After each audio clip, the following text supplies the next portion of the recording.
So back again. The last session of the day is entitled Metamorphosis and the Universe.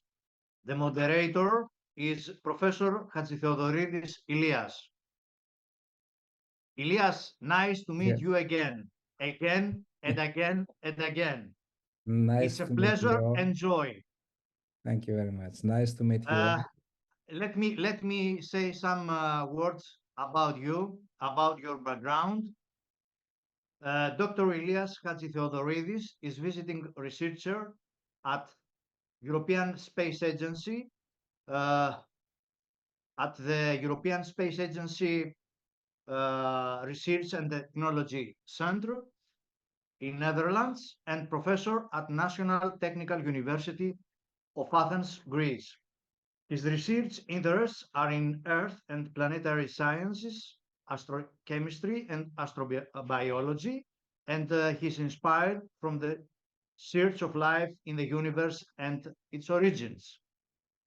He is also working intensively on topics that will assist humans going to the moon and further investigate Mars or other solar system bodies.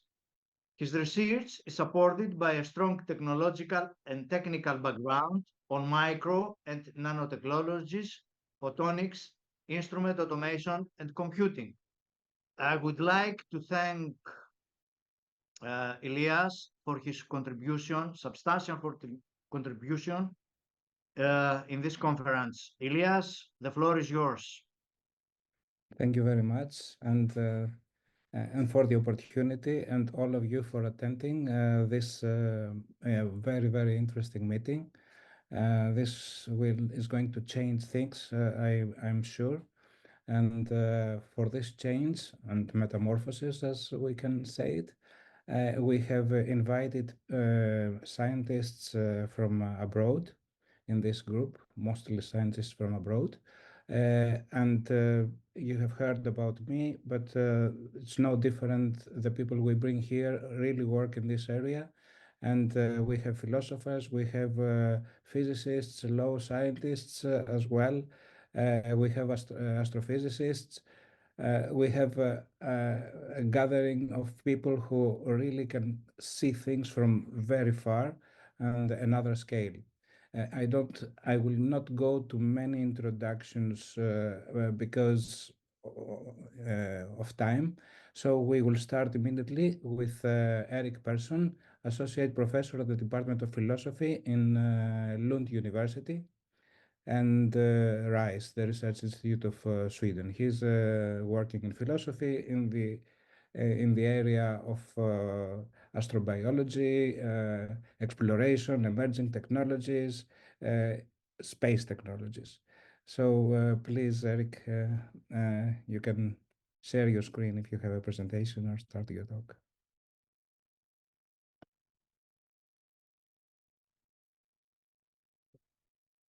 Thank you. Thank you very much, Elias. I will see if I can share my screen. Mhm. It would be this one. See if this is working. Okay, is it Okay. working? Yes, it is working. Yes. Thank you. First of all, I want to apologize for my voice. I got a cold. Um, you can hear. I hope you can hear what I'm trying to say. If it's not working, let me know. Okay. So I will talk about the innovation responsibility gap, and in connection with what's called the great filter idea. The great filter idea was presented by Robin Hanson in 1998 in his paper, The Great Filter, Are We Almost Past It? And the idea is presented as an answer to the Fermi paradox. You know, Enrico Fermi, who said, where are they? Where is everyone? So the question is, why haven't we made contact with any other civilization yet? And Robin Hansen's answer was that there is some really bad threshold that tends to be really difficult to pass, and that most civilizations, most species even um, fail to pass. And that's why um, no civilization so far has reached the technological uh, level that makes it possible to conquer the galaxy. Now, this is pretty ingenious idea, but there are lots of problems with it. I will not go through all of this. One problem, sorry, one problem is that I think it's really implausible that there would be one particular thing that wipes out everybody, considering that even on our planet, different things, events, circumstances have wiped out different civilizations and even different species. And considering the different circumstances on different planets, I don't think we should look for one big filter that wipes out everyone. But for this particular presentation, let's focus on the on us and the situation we are in right now, and ask ourselves: is there any particular filter that we are approaching, and that will be this like make or break point for humanity? Something in our immediate future that will decide whether we will come out on the other side and be prosperous or die trying. Right. So there can be two different parts to go here. We could talk about a filter that is provided by the universe, by nature, if you wish. And the other version would be that we provide the filter ourselves. If we talk about a filter provided by the universe, we have, of course, asteroids that wiped out the dinosaurs, and we have project of supernova explosions, and of course we know that the sun has a limited lifespan, but nothing of this is new. Um, the asteroids can hit at any time. Supernova explosions uh, can hit any time. The lifetime of the sun, yes, that's limited, but that's uh, millions of years ahead of us. So there's nothing particularly acute about any of these threats right now. How about uh, filters that we provide ourselves? Well, you name it, we got it. You know, we have climate change, we have the decline in biodiversity, we have nuclear armaments, we have um, wars, or and so on, right?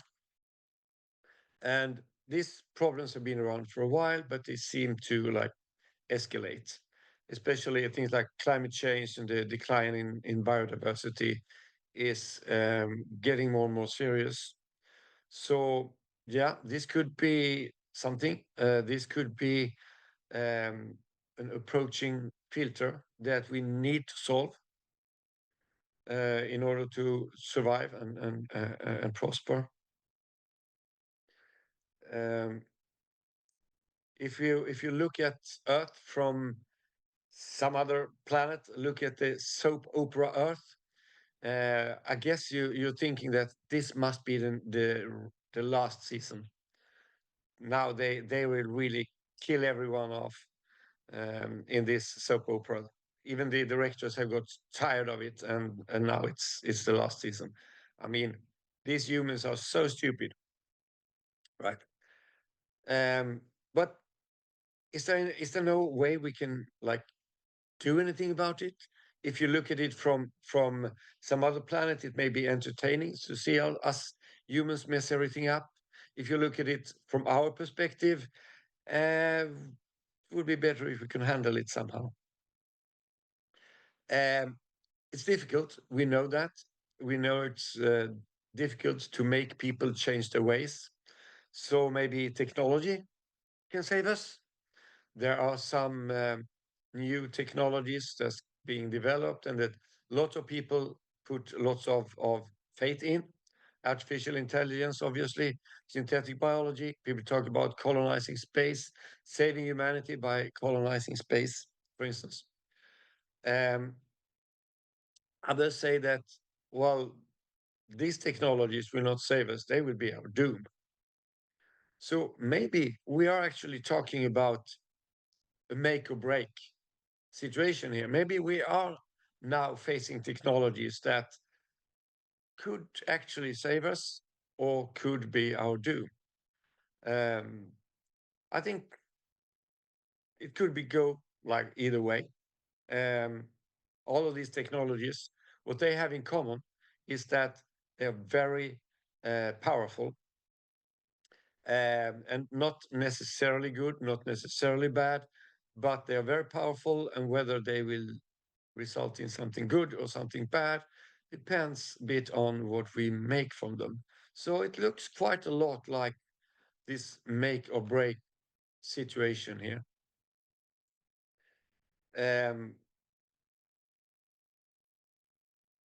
So what I would like to say is that these technologies themselves and our technological innovation is in fact not what will make or break humanity. What they do is that they move us closer to the filter, right? But what will decide whether we will make it or not? This is where I introduce the innovation responsibility gap. So responsibility is a necessary companion of innovation. I think these technologies we've been talking about, and these issues we have been talking about that already exist but seem to be getting worse. It seems that they have one particular thing in common, namely that there is a huge gap between our ability to innovate, and our ability to act responsibly.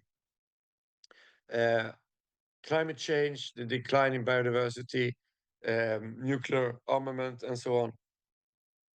They are the result from human innovation. But what makes them a problem is that we have been able to innovate lots of smart things, combustion engines, and of course, splitting the atom and so on. But what makes them a problem is our lack of ability to handle this in a responsible way, not the innovation as such. Okay, so our innovations take us closer to the filter, for good or bad, but it is this gap between innovation and responsibility that is what worries me. And it's our ability to bridge this gap that eventually decides whether we will make it through the filter or not. Right. Okay, thank you very much, Eric, also for accepting to share your thoughts with us. We will go directly to our next speaker, which is Jacob Hack Misra from Blue Marble Space Institute of Science at Seattle, United States. Please, Jacob. All right, well, thank you very much. And all right, I'm sharing my screen. Hopefully you can see it.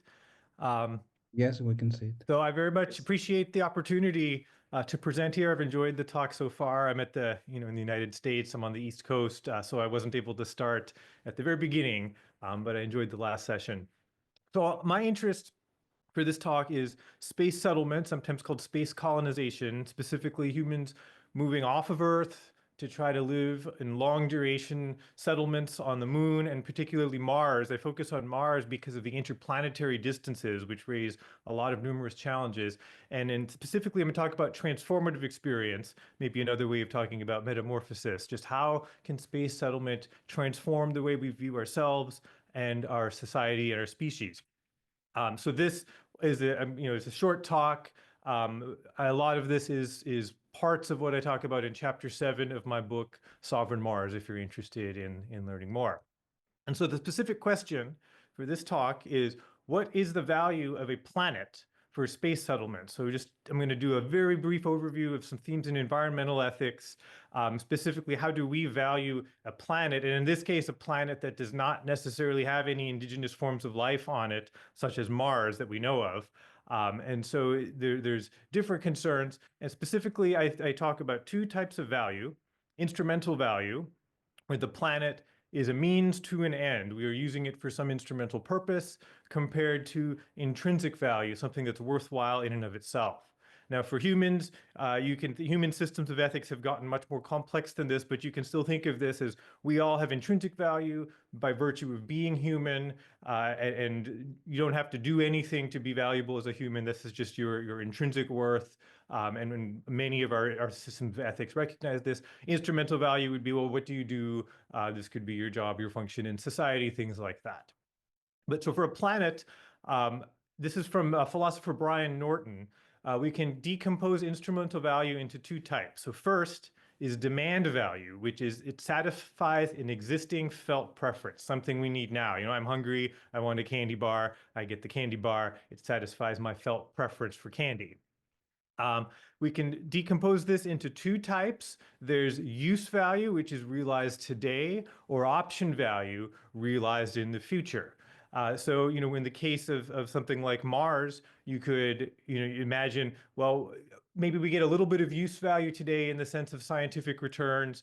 There's certainly a lot of use value we get out of Earth, because we are using it today. But for something like space settlement, the option value is much higher. We think about what could we do with the moon? What could we do with asteroids? What could we do on Mars? This is value that we see in the planet, but it's value that would be realized much later. And again, I'm going through this very fast, but there's more in the book. And so again, here's an idea of option value. We don't have this on Mars, but we can imagine the idea of having, modular structures, perhaps populated by people from different countries of the world, maybe working together for the purpose of science or developing industry on Mars, something like that. So Mars is very much in our imagination in terms of the option value that exists. So to contrast with demand value, we have non-demand value. This is something other than satisfying a felt preference. So what do I mean by this? Well, one idea is an intrinsic value, just the existence value. Nature's projects are valuable in and of themselves. This comes from philosopher, blanking on the name.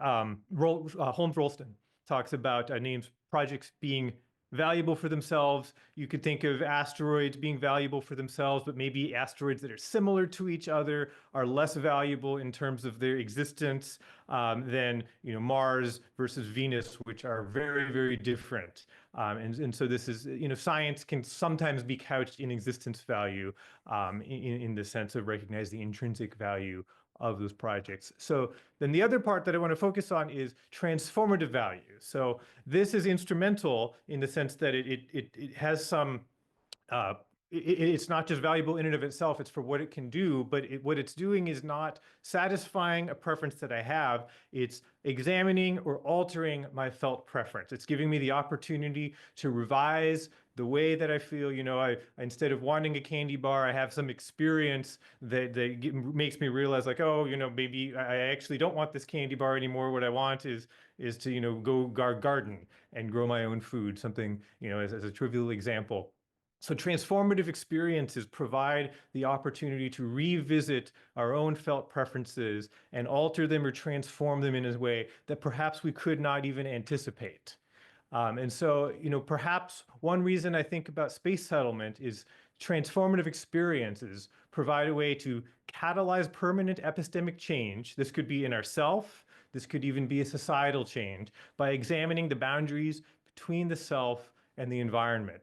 And I think a strong case can be made that just the space era in and of itself, the ability to go to space and specifically take pictures of Earth, send them back for people to look at and realize that we live on a bounded planet that is finite in its extent. It exists in the harsh environment of space.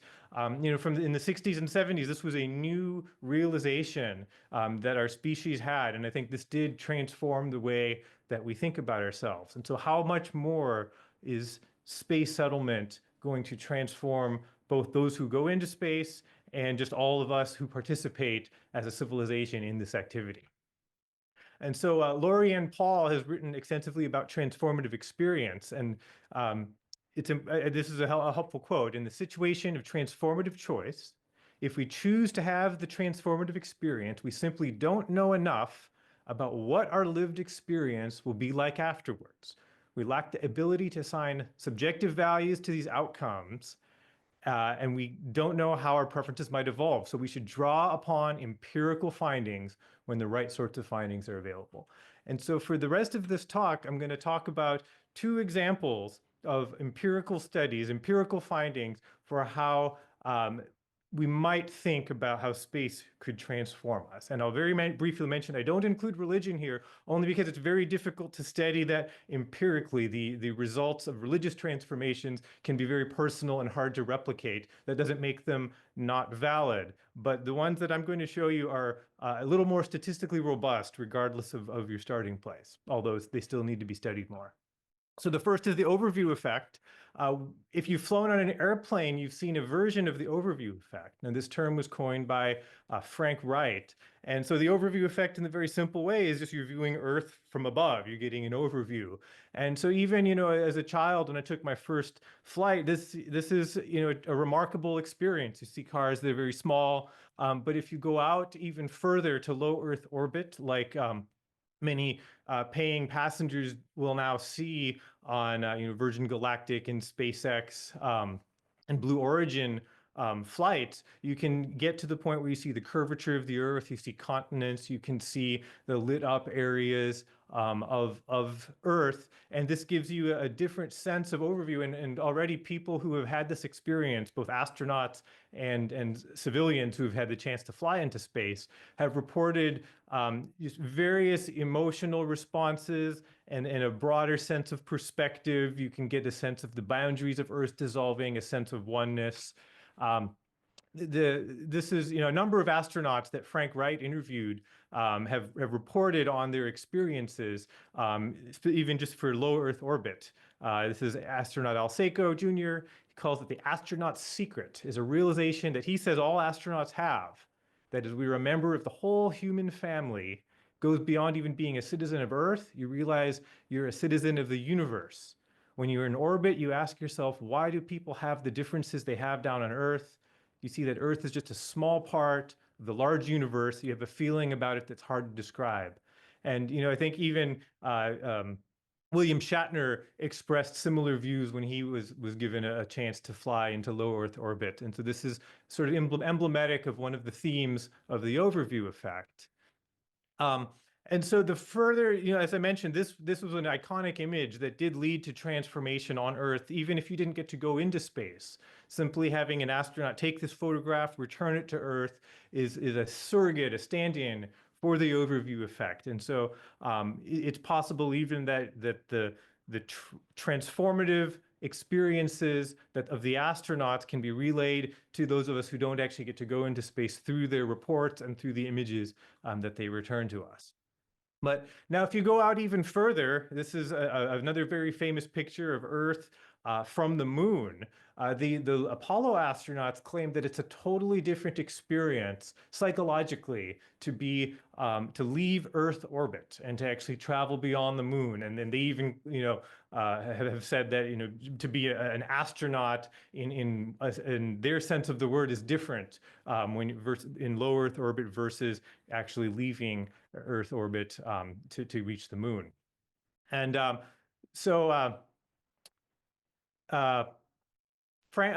astronaut Mitchell, this is again from Frank Wright's book, Edgar Mitchell was one of the most prominent outspoken astronauts about his experiences. And so on the way back from the moon, he had what he called a peak experience or a religious experience.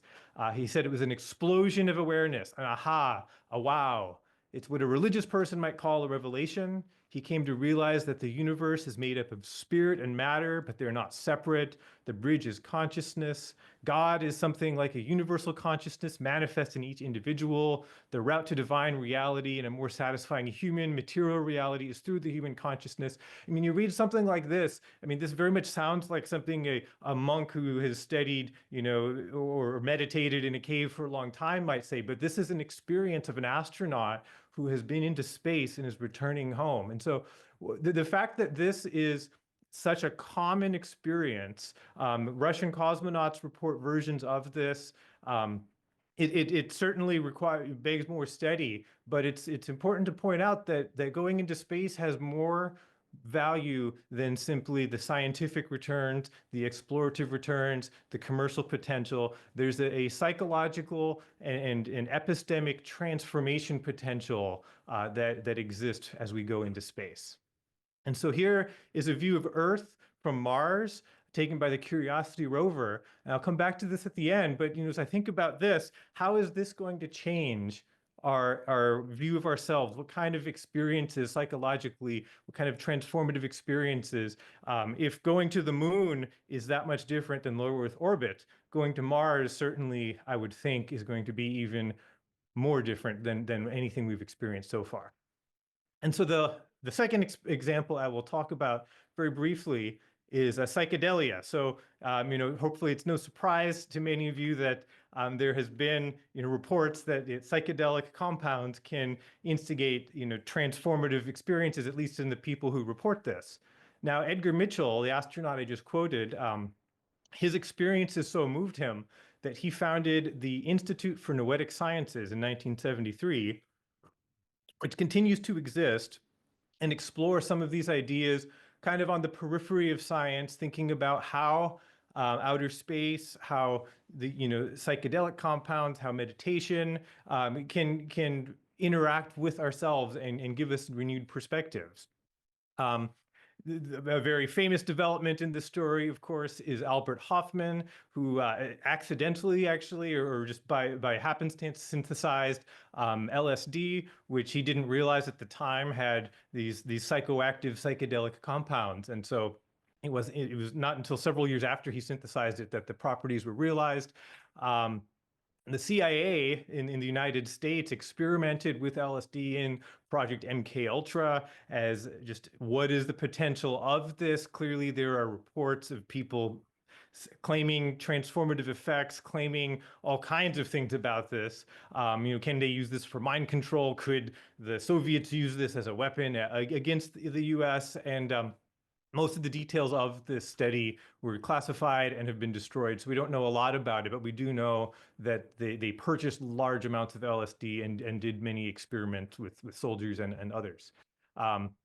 The idea of personal use of psychedelics for some sort of transformation has very old roots in many cultures.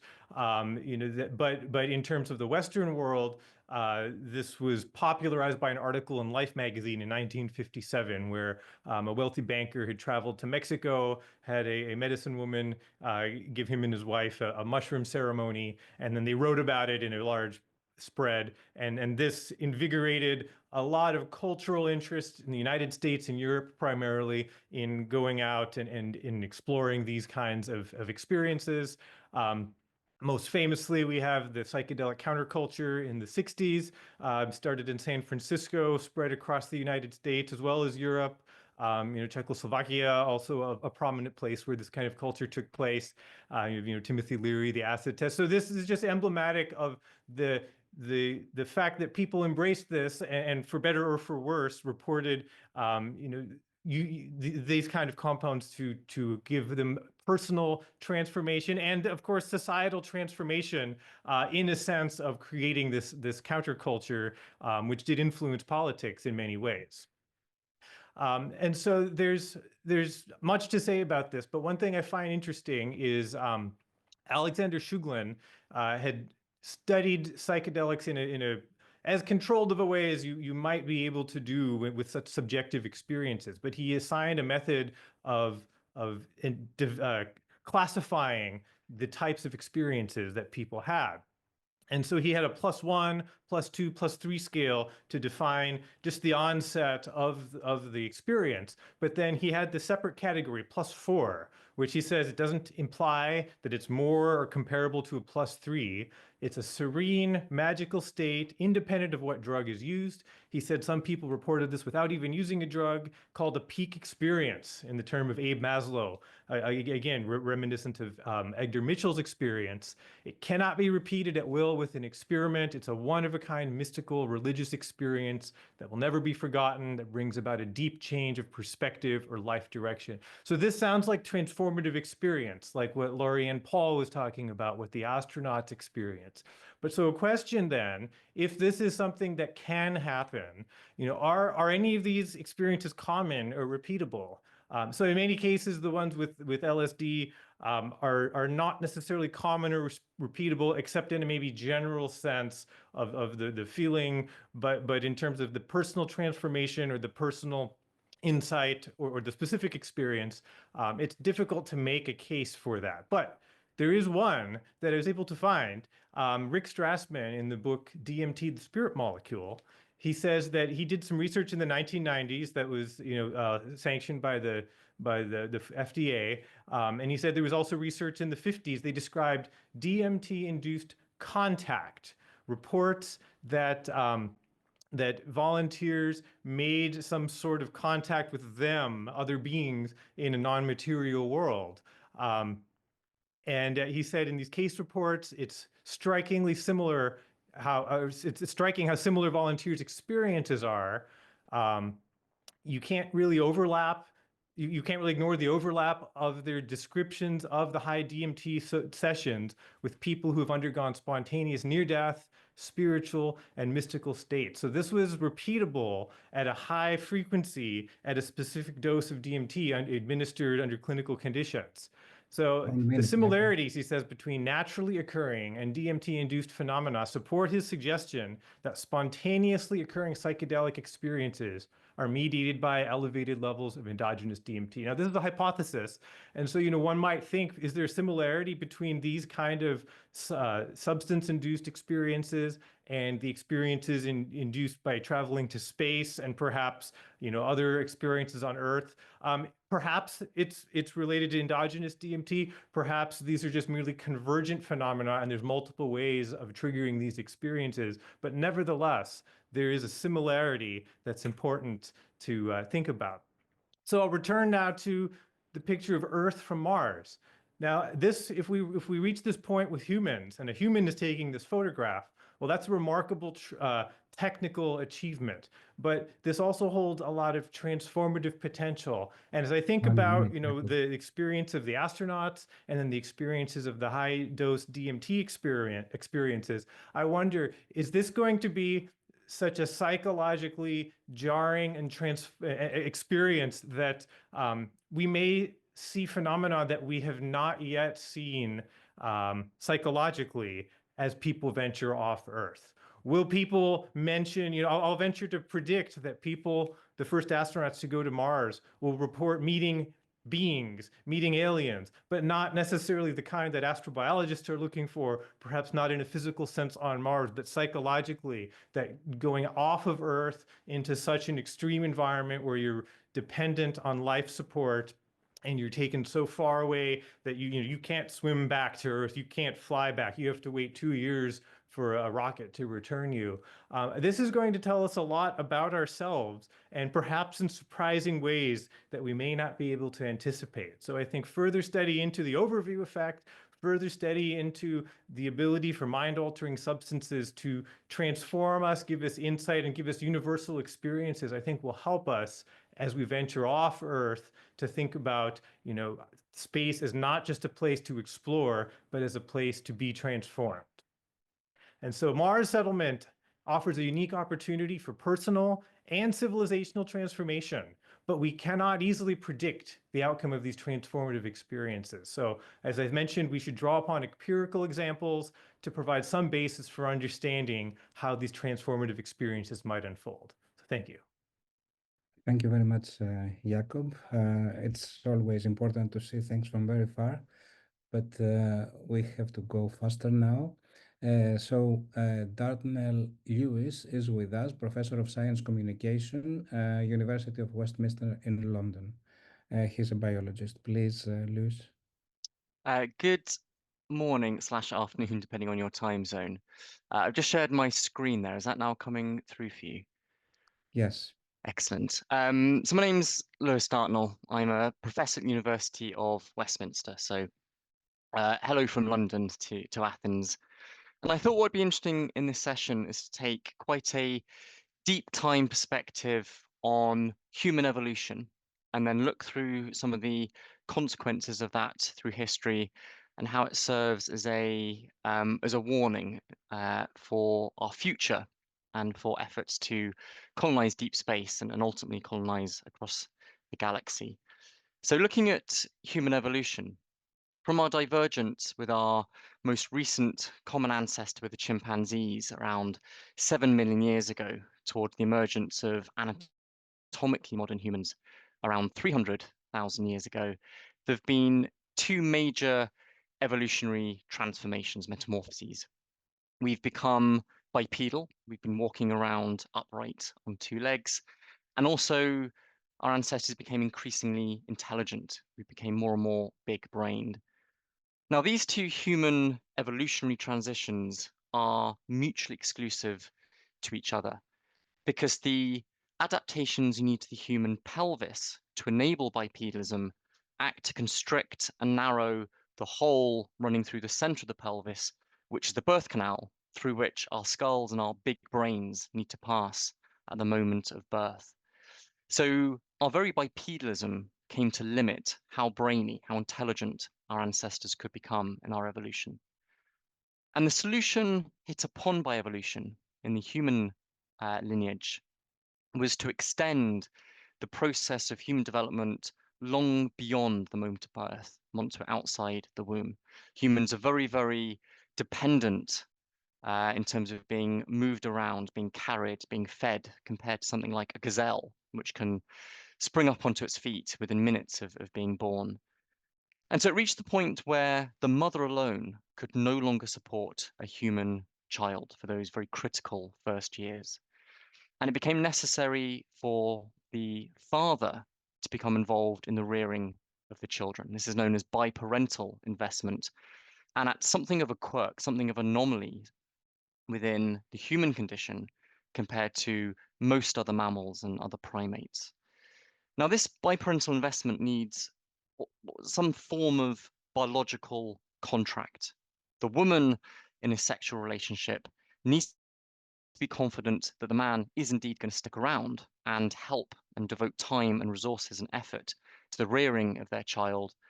And similarly, the father needs to have confidence in the relationship and that, in effect, he actually is the father of that child.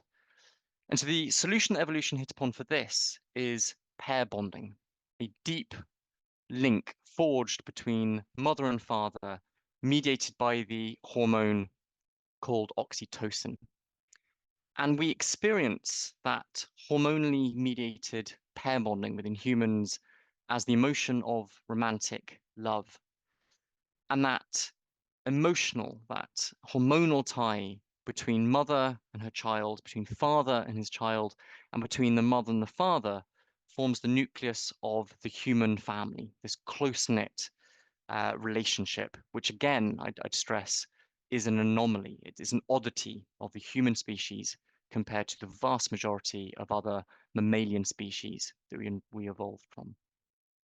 Now, within our history and the development of agriculture and then civilization, we reach the stage where we're able to inherit not just physical traits from our parents, such as our eye color, but also their wealth, their territory, and the influence or status that they afford.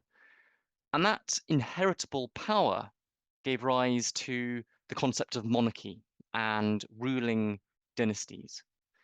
And the succession of that power from one individual to the next within the same family gave us a deep link between kinship, between relatedness and kingship, rule and power. Now, one of the most influential ruling dynasties, royal families, in European history across hundreds and hundreds of years were the Habsburgs.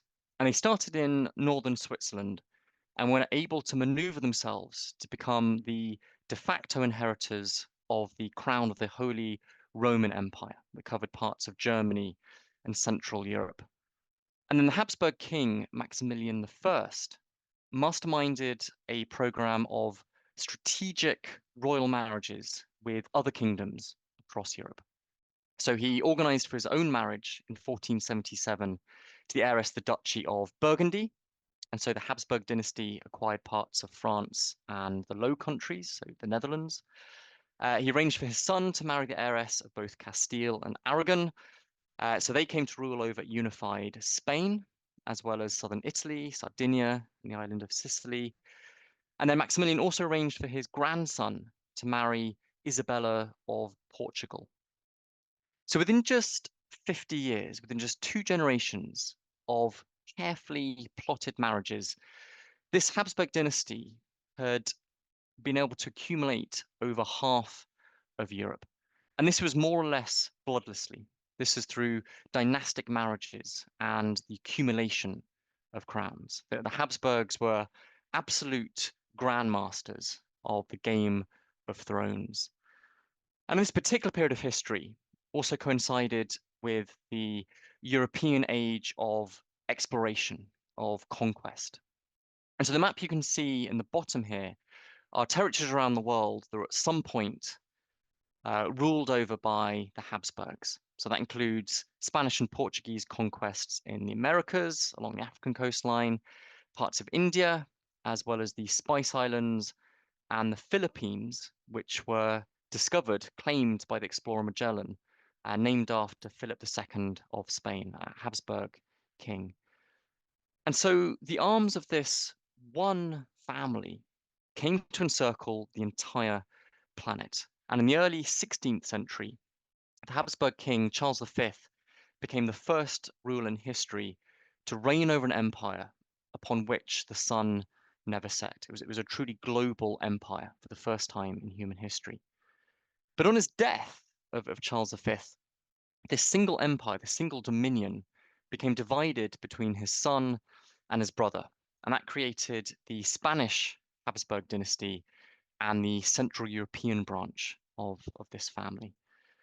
And it's within the Spanish Habsburg dynasty that this program of strategic royal marriages had a particularly acute biological blowback. And the problem here is that consanguineous marriages between related royal families, not only reinforces political power, which is the instrument that the Habsburgs were using it for, but that inbreeding over the generations also acts to reduce genetic variation, and it consolidates defective genes, acts to concentrate mutations. And so the very means of their ascendancy also held the seeds for the catastrophic downfall of the Spanish Habsburgs. And the most conspicuous trait of the Habsburg dynasty was in their face. They had a long humped nose with an overhanging tip and a droopy, bulbous lower lip. But most noticeably in this family was a sharply jutting lower jaw. And this trait became so pronounced over the generations of the Habsburgs that the upper and lower rows of teeth no longer met each other. That this royal family had problems even chewing and eating their food properly. And this is the so-called Habsburg jaw. And you can see the development of this Habsburg jaw in these 2 historical portraits here, with Maximilian I on the left, who is the architect of this Habsburg network of strategic royal marriages. And on the right is Charles II. Over 180 years separate them. between these two rulers, these two kings. And this increasingly pronounced Habsburg jaw, increasing over the generations, was caused by inbreeding. But there were far more severe consequences for the Habsburgs. And this dynasty came to increasingly suffer from epilepsy, as well as other mental health issues, and strings of miscarriages and stillbirths. So this royal family, one of the most privileged and pampered families in the world, with access to the best nutrition, the best healthcare that was available at this time in history, this royal family came to suffer an overall infant mortality rate of around 80%. So that's the royal family suffering infant death at a rate 4 times higher than the Spanish peasant families alive at the same time. And this came to a head with Charles II of Spain. You can see in his royal family tree here that out of a total of 11 marriages in that line of kings leading down to Charles II, out of 11 marriages, 9 of them were consanguineous, including between first cousins, and the even more ick to today's mentality, marriages between an uncle and his own niece. And so that degree of inbreeding increased tenfold over the 2 centuries leading down from the founding of the Spanish Habsburg dynasty to Charles II. And Charles II was known as El Hechizado, the hexed or the cursed, due to his many, many different severe afflictions, which were due to a whole host of inherited genetic disorders. This isn't just 1 or 2 mutations.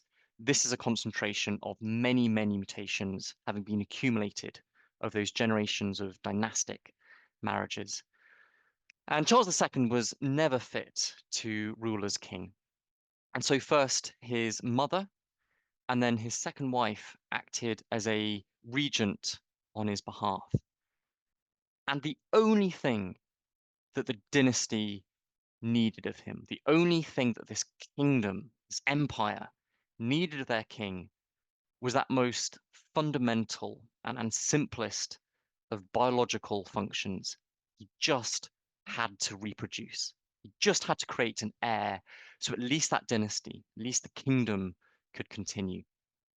But despite 2 marriages, Charles never fathered any children. He seems to have been congenitally incapable of doing so. And so those generations of inbreeding and that mounting burden of genetic disorders had finally collapsed. The Spanish Habsburg family had driven itself to extinction. And when Charles II died in 1700, the subsequent succession crisis led to the War of the Spanish Succession and a great shift in the political landscape across the continent, across Europe at the time. So what we've got here in this quick example that I've just talked through is a long chain of cause and effect from aspects of our evolution, of our long, deep time development as a species, as our metamorphosis into Homo sapiens, and the development of being both brainy and bipedal, which gave rise to biparental investment, which in turn gave rise to pair bonding, concept of romantic love and the human family, and how those functions of pair bonding and marriage were exploited by ruling dynasties as instruments of power. And we saw a unintended biological consequence of that, most acutely seen in the Spanish Habsburg dynasty, but similar effects have been seen in other families, and particularly other ruling families, other dynasties around the world and through human history. So I'm using this biological example, this historical example, as a cautionary tale. We can use this historical example, understanding of our own history, to inform our future.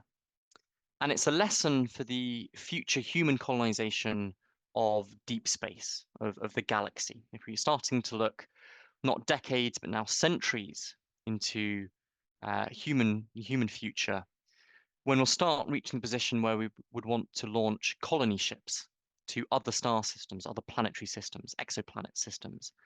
Colony ships, which would probably have to be generation ships. So generations of humans, all living within a self-contained ecosystem, biological system to provide life support and keep that population alive.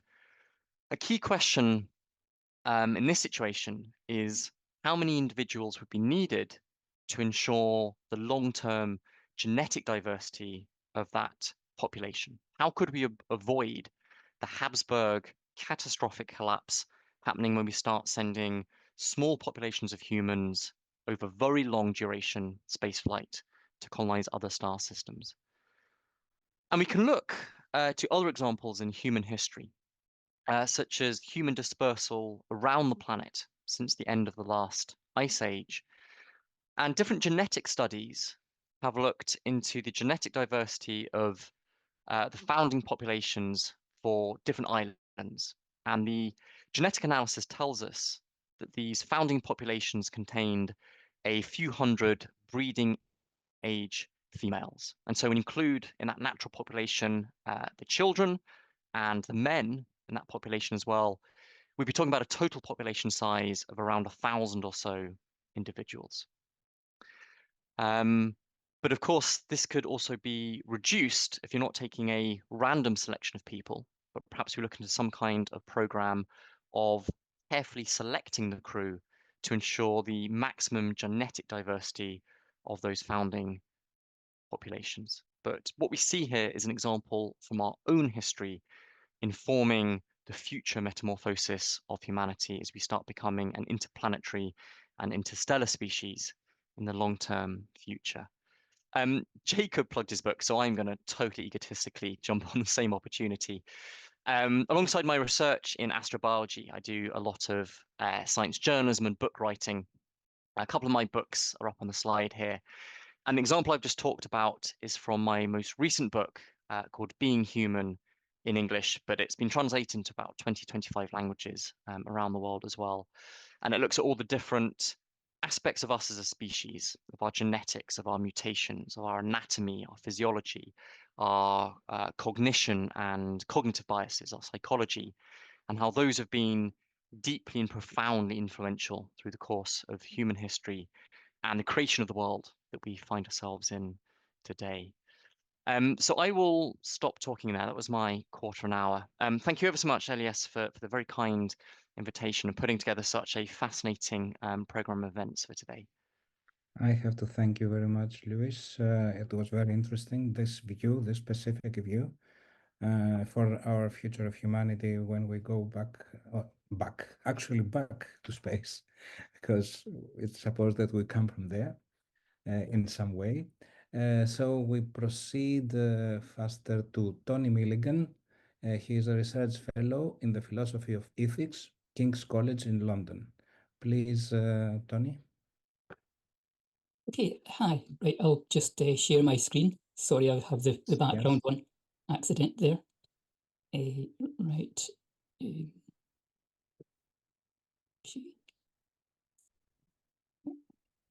And slideshow from the start. Okay. Perfect. How robotic AI for space will change practical wisdom. Right. So I have some basic background assumptions here. One of which is that robotics plays an increasing role in space, that AI plays an increasing role in space. Of course, we don't confuse these two things. Robotics and AI are different phenomena, although interlocked in many ways. AI is energy intensive, and during the initial phases of space expansion, this will set limits to its use in space. So it makes sense also to think in terms of setting up some kind of equivalent to the internet for the moon and for Mars and so on, and centralizing the energy intensive processes in one location and bouncing various things, various bits of AI activity down into the robotics on the surface. Human decision making will continue to have a role to play in space because of the energy intensiveness of AI, at least during the initial phases until we have a very different model of things. And such decision making by humans should aim at practical wisdom. Okay, so that's the should bit. That's the normative assumption in all of this. The rest is just fairly descriptive, mundane stuff. And when I get onto this should, suddenly I'm speaking like a virtue ethicist or a virtue theorist, someone who wants to link our ethical thinking about space to that long tradition of theorizing the virtues that goes back to ancient Athens, to Plato and to Aristotle. And I'm going to cash out the wisdom idea in more Aristotelian terms than Platonic terms, so it'll be more phronesis than Sophia. So such decision-making should aim at practical wisdom, phronesis, and as a clarification, the decision-making that humans will be called upon to continue to be engaged in is not just arbitrary choice.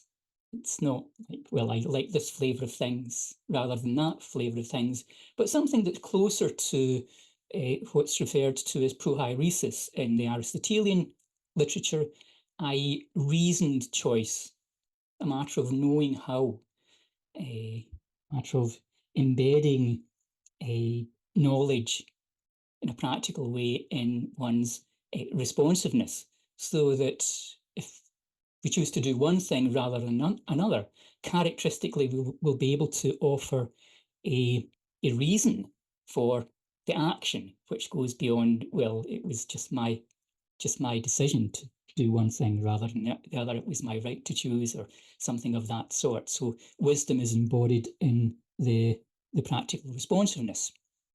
Now, practical wisdom of this sort, phronesis, is a virtue. Apologies to those who are well versed in virtue theory. I have to go through a little bit of it here in order to make sense of what's going on. Practical wisdom is a virtue, by which I mean something of the following sort. It involves a socially embedded disposition to respond in the right way, at the right time, to the right degree, and so on. There are all of these characteristic Aristotelian qualifiers, to the right degree, at the right time, in relation to the right people, for the right reasons, and so on and so forth. So it's all of these qualifiers that indicate that an action, in fact, emerges out of virtue. Now, here I'm speaking about actions, and sometimes people think about dispositions simply to act as virtues, but I also have in mind dispositions to respond more generally. So it's a matter of feeling in the right way, having emotional and affective responses which are fitting to the situation. So if one has a wild enthusiasm, a sense of, oh, the enormous grandeur of what we're doing, whenever one encounters a worm in one's garden, that is perhaps not a fitting response.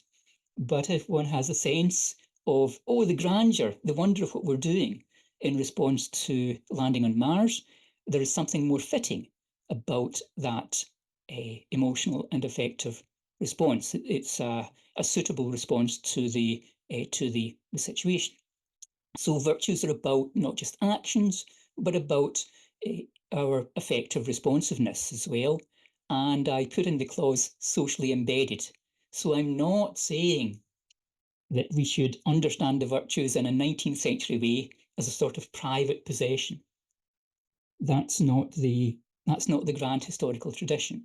So if someone wants to say space is going to change us, there's going to be a metamorphosis in our understanding of the self, so that we do not have that sense of isolation and separateness, the over-separation of the individual, which has become historically normal in parts of the world over, well, really over the past thousand years and perhaps beyond that. And I'm fine with that. I'm going to say that the practical wisdom is a virtue in a sense that's socially embedded. It's not a private possession. It only makes sense in terms of an understanding of agency as socially embedded as well. What makes one kind of response a suitable response? What makes one kind of disposition to respond in a particular way a virtue? I'm going to revert to a very classical formulation here, formulation that you'll also find in the Japanese literature from the Kyoto school, which is to say that it tends towards some societal good. I know it's societal again rather than purely individual. So if someone has the kind of courage that leads to societal damage, the courage of a madman, the courage of a militaristic monster, then that's not a virtue. In fact, it can make things worse. Certain character traits can function as virtues, but it's only insofar as they tend towards the societal good that we regard them as virtues rather than merely traits of a particular kind. Okay, so my interest here is to try and extend virtue theory into the space context, and I want to provide a fit-for-purpose account of virtues for space. Now, canonical virtues we find in Plato and Aristotle include things such as wisdom, here I'm using practical wisdom, justice, temperance, and courage. Now, what are the additional key virtues for space? You might think of as the right stuff for space, although there's all sorts of cautionary notes that one wants to add to the terminology associated with a well-known Tom Wolfe book and film. What are the right traits of character that are fitting for space? Now, Jacques Arnaud has suggested an interesting one, which is confidence. And that makes a lot of sense to me for reasons that I'll explain if I don't overrun the time terribly. Other virtues will include perseverance. You know, there's the Rosalind Franklin rover. It's heading towards Mars, and there's the camera unit that will be on that. And they've been working to get that onto the surface of Mars for the best part of 2 decades now. Now, what makes that a virtue rather than just sheer stubbornness is that it does tend towards some good outcome. You know, there is the prospect of really achieving the goal, but it's conceivable that one could be stuck in a program for 2 decades and it just has no positive outcome. So the virtue of perseverance there is a virtue because it's related to a tendency to stick with things that have a chance of succeeding and not with those things which do not have a plausible, useful outcome. And I will also throw in another virtue that's suitable for space. And this is a little bit more complex, a little bit more philosophical. And it's caution about shifting from sensibilities to ontological commitments. And this is connected to temperance. Now, I assume that no one will automatically understand what I've said there, and hopefully in 5 minutes you will. So, confidence on the Jacques Arnaud account. Jacques has this idea of confidence, and confidence is not just blind self-belief or belief in the institution that one's part of, or something of that sort, but a well-founded belief in the ability of self and others to act in line with practical wisdom. And this is strongly related to trust and to truthfulness.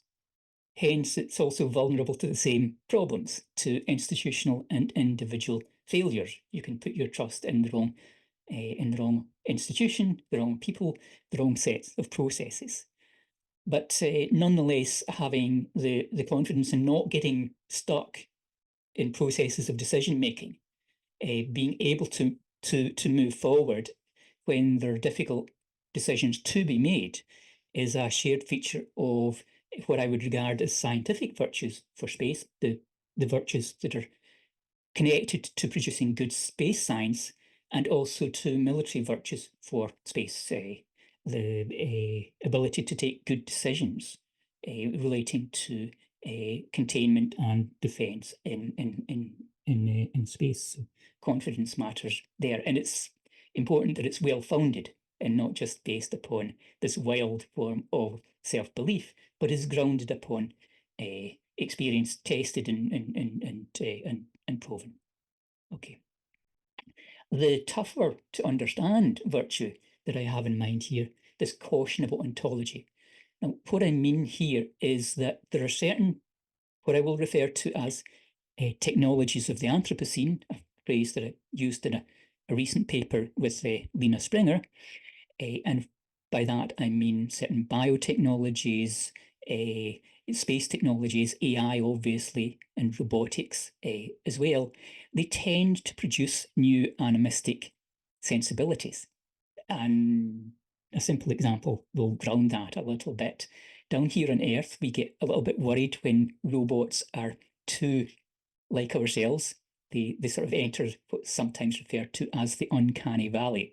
But when you're in space and there's just so few agents to interact with, we really want to place a premium upon the human likeness in certain respects of AI systems and the robots that we put into space stations and that humans directly interact with. It's good for mental health to have that kind of contact, and it eases the process of interactions as well. But in the process, it's very easy to start thinking, well, this is Dave the robot, and Dave the robot has not just agency, but also consciousness and sentience and feels and so on. And that's lurching towards animistic sensibilities. And sensibilities of that sort are something that we cannot resist if we want to maximize the process. They're very important for interaction purposes, but they are not ontological commitments. So in the same way that when I play against a chess computer, you know, I play better if I assume that I have an opponent and it has its intentions and all of these kinds of things. But if I'm asked for a description of what's going on, then a lot of that stuff can still fall away. And it's very easy to slide from the sensibilities over into ontological commitments, and resisting that, having, you know, a sense of balance about what we have to do in order to get the technology to work and what we think is really going on at a higher level of description. These two can be kept apart. Don't slide intemperately from one to the other. Now, trust in AI is a big part of all of this, and especially the practical wisdom part and the confidence, learning how and when to trust in AI in the right ways, at the right time, to the right extent, with the right goals in mind, is the whole ball game, as it were, of developing these virtues for space.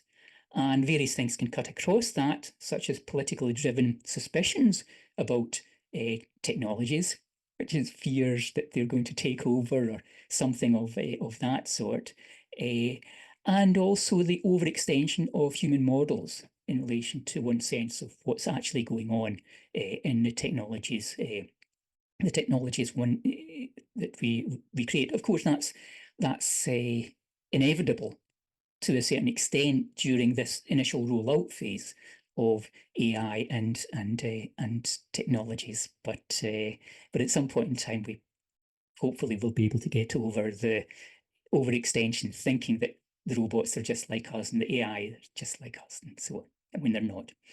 So finally, the reshaping of practical wisdom, which is the point of the paper. 30 seconds here and I'll be done. Generally speaking, there's a rough rule of action for virtue theory, which is that the right way to act in any situation is the way that a virtuous agent would act or recommend that we act. But of course, when we get into this this territory of AI and large language models and so on, we're getting into the territory where these things will come up with responses that we should trust, yet we will never be able to work out exactly how they've arrived at them ourselves, and that's a shift in our understanding of what practical wisdom will entail. Okay, end. Thank you. Okay, thank you very, Thanks very all. much, Tony, for this very interesting view for AI and humans. So questions come later. So we proceed with the next talk. And this is from Mukesh Bhatt, who is from the Birkbeck College, University of London, United Kingdom. He is a physicist, and at the same time, he does law, space law, generally on space exploration, space utilization, and also at an economic level. So please, Mukesh.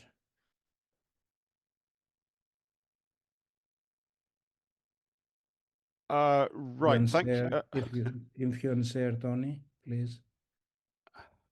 Yeah. Okay, perfect. All right. Thank you, Elias, and folks for the invitation here. So far, we've come across a range of ideas, and I'm going to bring, to some extent, space back down to Earth from the universe. Although only a short distance away we have the moon. So I'll be talking about what several countries have got planned in terms of going to the moon and perhaps going further out in the solar system. In my view, not just for exploring these areas, but for space settlement in the centuries. Now, this might seem strange, but for people who ask for my slides, I often have an abstract which will allow you to understand the slides in you don't have access to my talk or any of my descriptions of it. In effect, when we go to the moon, we have had a number of countries, namely the USA, Soviet Union, China, India, Japan, and a private initiative from Israel so far, which have actually landed on the moon or crashed on the moon. This particular talk is going to be focusing on the Artemis program within the United States and the International Lunar Research Station from China. And a corollary to that is that the Artemis program of the USA is also seen by many as the road to Mars, because there will be a space station supposedly orbiting the moon, which will be used as a way station to get to Mars. The way station will be for refueling and other provisions. Involved in this are private companies, particularly SpaceX and the Space Launch System by Lockheed Martin and various other companies, including Boeing, which may not be a good. I'll come back later. Now, one of the reasons for choosing this topic is the possibilities of change, metamorphosis, that might follow out of these projects. Greece has signed the Artemis Accords in February 2024, as have a number of countries. Other countries have signed the International Lunar Research Station Agreement, and I will go through that in a couple of slides. Now, why Artemis? Why is the US called Artemis? Well, Artemis is, or was in Greek mythology, the sister of Apollo. She was a virgin goddess and associated with the moon. and in Roman terms, Diana.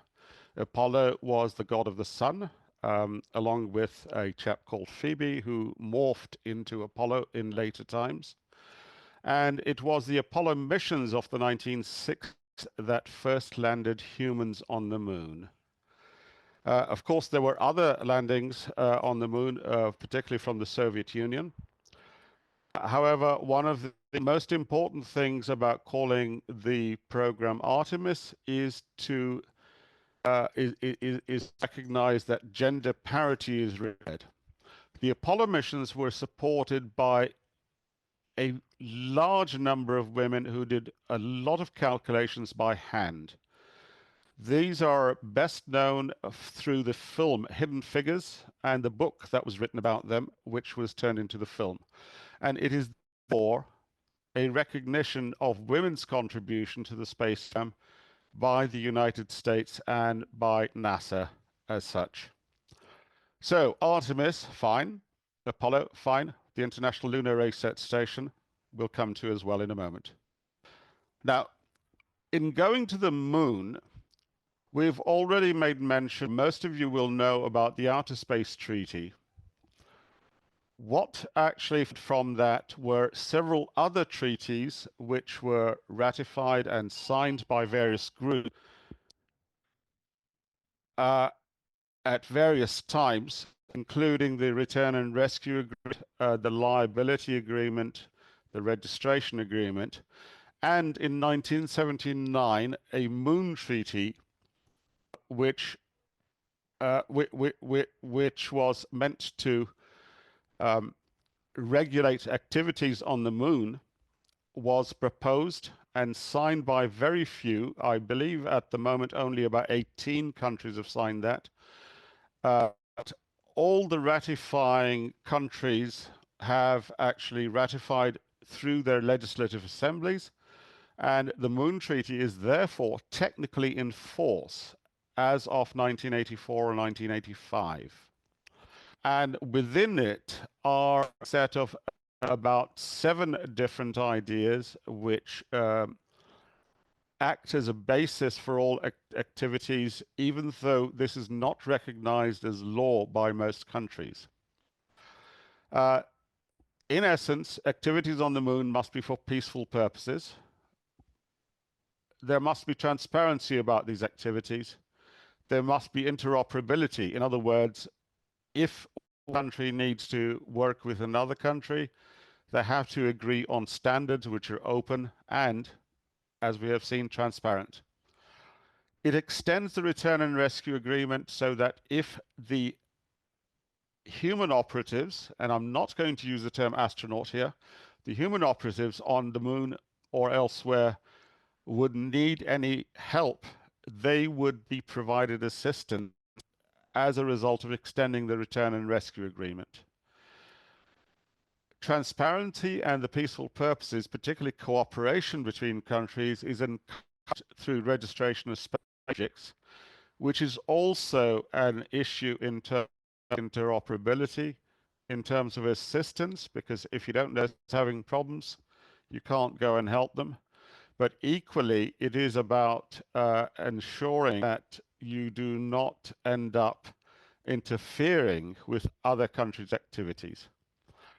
Now, that brings us to 2, and in particular, there is this deconfliction of activities, i.e. the interference, whether it's about contamination, environmental change, or extraneous matter.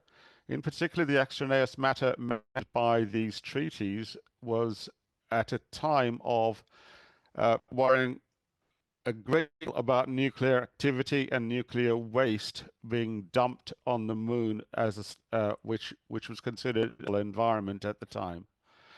In addition to this, the movie also encouraged the release of scientific data, open and free access. But please note, this is raw data, not necessarily processed data. Processed data is the sort of thing that we use as GPS on our sat-navs and so on. Raw data is the binary form or processed data as released by ES, the European Space Agency, so like. So the Moon Treaty acts as a basis both for the Artemis Accords and the international Lunar Research Station agreements. So first, the Artemis Accords. In addition to what the Moon Treaty says, the Artemis Accords have separately, in an executive order passed by the then President Trump and possibly future president, stating that the Moon Treaty, the US will not allow any country to recognize the Moon Treaty as customary law. This basically means that we can say, oh, we worked according to the Moon Treaty and have done for the last 40 or 50 years. Therefore, to us, it is law. This, of course, is basically extending its notion of customary law by stealth through the selective application of the rule of law, by saying that they have somehow the privilege to dominate what is and what is not, to define what is and what is not customary law. And to that extent, they're also using the idea of protecting heritage on the moon, i.e. the landing sites of the Apollo missions, to state that the people should not actually go to these sites. And this is effective in acquisition territory by stealth, because by not allowing other countries to use that area through the protection of heritage, this means that now effective de facto belongs to the US.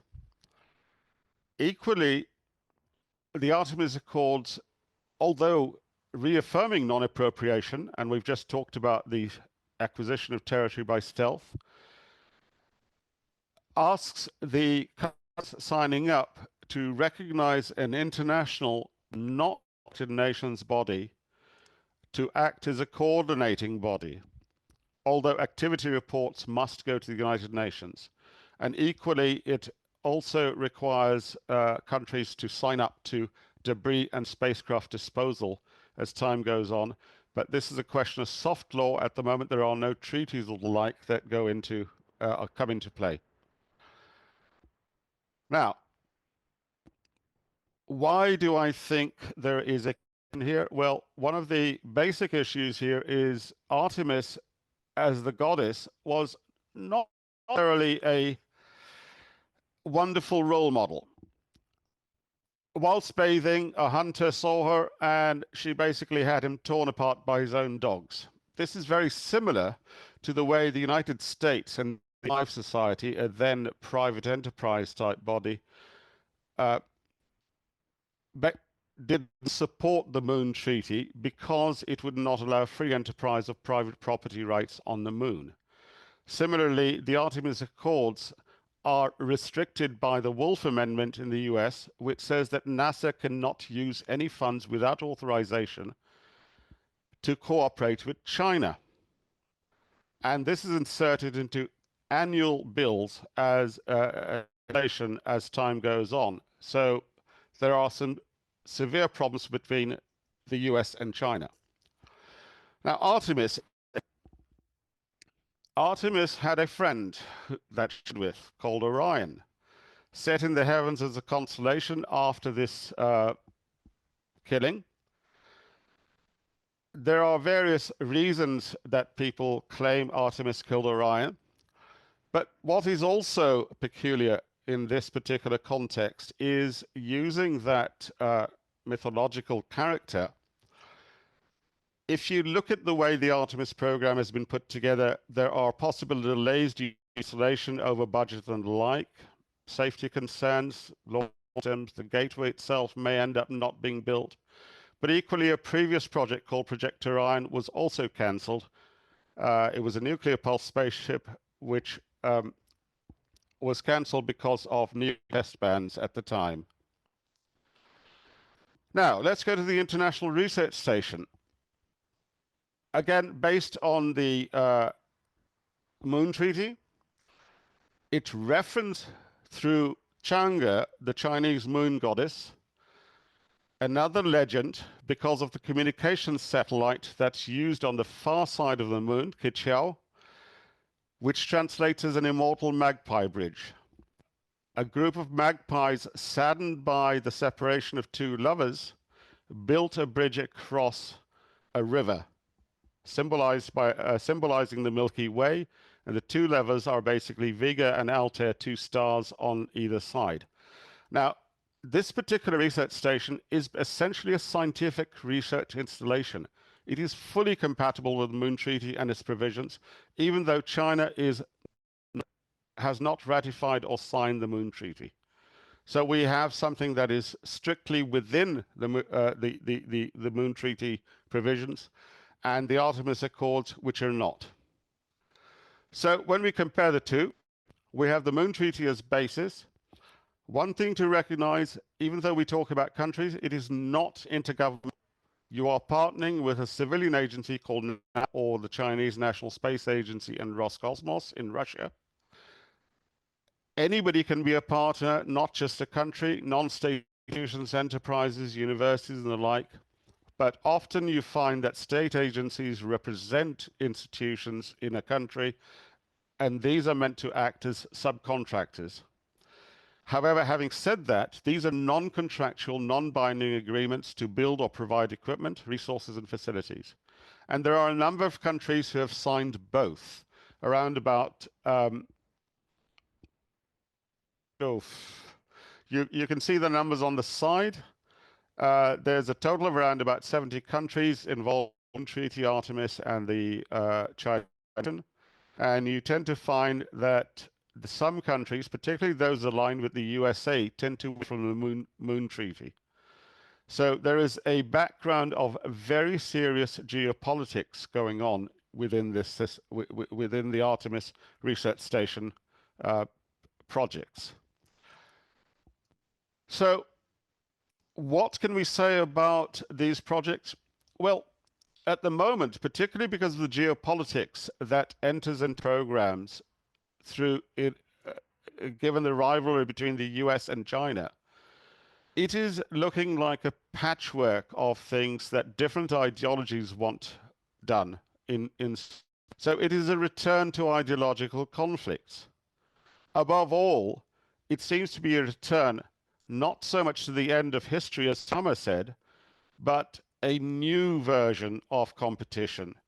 The liberal capitalism practiced in the US versus a communist form of capitalism, which is still geared towards a social good, as Tony Milligan meant, in terms of not so much virtue, but economics here. 2 minutes. Sure, thank you.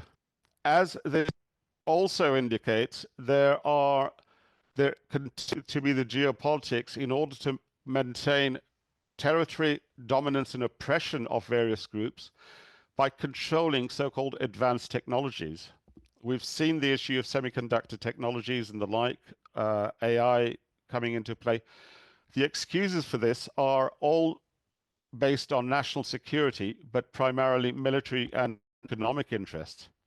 And again, Greeks have a wonderful story. A chap called Lucian of Samosata, which was actually in Syria, wrote what is considered to be the first science fiction novel in the world, where he describes people going to the sun and the moon and finding that the king of the sun and the moon are actually at war over colonizing the stars, presumably the Polaris system. And within this story, he talks about basically voyages to the moon and Venus, extraterrestrial life, interplanetary warfare, and also artificial life. So far advanced of its time. So question is, what happens? How exactly does this impact human society on Earth? Well, it will impact pretty much everything, as the preceding talks have shown. But I would like to end with quoting Jaul, as stated, consequences of technological change, especially this massive, are very difficult to predict. Thank you very much. If anybody needs the slides or has any questions, I'm available in various places. And of course, we have the Q&A session later on. Thank you. Thank you very much, Mukesh. Very, very interesting everything. I definitely like to have your slides. But Sure. for the sake of time, we have to go quickly to Dr. Hajihristou Eleni. And she's from the European Research Council, the European Commission, and well-known astrophysicist in her area, traveled a lot, and she is going to talk to us about the universe from us to infinity. Can you share your screen? Thank you, Ilya. Thank you very much, and thank you also to the organizers for inviting me to explore such a fascinating topic with you today. Let me try to share my screen before we start talking. So let's see if I can do that. So hopefully it works, right? Okay. All right, so it seems to me that today we are talking, or actually I would say we're making a journey, bridging science, philosophy, and spirituality. And for me, this is a journey from moving, as I will say, from the self, which, as we will discuss shortly, and it was discussed before, is related with our immediate consciousness, out to the infinite cosmos, the universe, so to speak. And the question, or maybe the conclusion, is that the universe is not just out there, but maybe it's part of us. It is related to our very being. Actually, I think my excuse me, but I think my initial screen was this one. So we're already starting with the self here. So if we explore our sense of self, we often think of ourselves as isolated beings. Our bodies are separated from the environment, and our minds are distinct from one another. But actually, as we probably know, the atoms that make up our bodies were formed billions of years ago and still are forming every single moment in the heart of stars. And they are released to the cosmos through very powerful explosions. We all have heard this famous saying of Carl Sagan, we are made of star stuff, which is precisely what it means. Every carbon, oxygen, nitrogen, whatever atom in our body was born in stars and was released by the deaths of stars when they exploded long before our sun even existed. So to start with, when we say we are connected to the universe, I would say this is literally down to the atomic level. However, we are here to explore more than this physical connection. We experience consciousness as an awareness or uniqueness, uniqueness of each one of us, uniqueness of the universe that we live in, uniqueness of every single moment or time block, whatever time block elapses. But where does consciousness of the self ends and that of the universe begins? And is this a question for neuroscientists, for physicists, for philosophers, for all of them? Do we actually know what is the precise source of consciousness? Could it be that our consciousness is not only housed within our brain, but it is instead part of a greater interconnected cosmos, greater consciousness, as we usually hear to say? Lots of questions, and not sure that there are answers to all of them. Now let's zoom out from the self, beyond the Earth, to the Milky Way galaxy, and even further. So our galaxy is one of hundreds of billions in the observable universe. When we look up at the night sky, we're staring at light that traveled across vast stretches of space and time. And many of the stars we see maybe do not exist or are as old as our galaxy itself. So this means that they are existing for billions of years, not to speak about the billions of galaxies out there since the beginning of time, the beginning of the universe. So it is probable that out there are also zillions of planets teeming with life. maybe very similar or very different than what our mind defines as life, our experience defines as life. Yet they may be also beings with consciousness. And how are we linked to these beings? There have been some talk before exploring the life elsewhere, but here I'm more interested to this link that I was talking about, which is not through direct observations or direct detections quite yet. Now, the universe that we inhabit is in fact a cosmic web. There was an image of this cosmic web in the previous slide. I will come back to that later. And this web is connected by gravitational forces, but also dark matter and dark energy. In fact, we only understand about 5% of the universe through the baryonic matter, the matter that we can see and feel, the matter that we can detect in some way. In fact, indirectly, we can also detect dark matter. But so the other 95% is a mystery, this dark matter and dark energy, which are the unseen fabric that shapes the universe in ways that we cannot fully perceive or explain. So here comes yet another of my analogies. So just as we struggle with the mysteries of our inner consciousness, the nature of our being, we are also mystified in a similar way with these dark components of the cosmos. So this suggests that there are layers of reality far beyond human comprehension.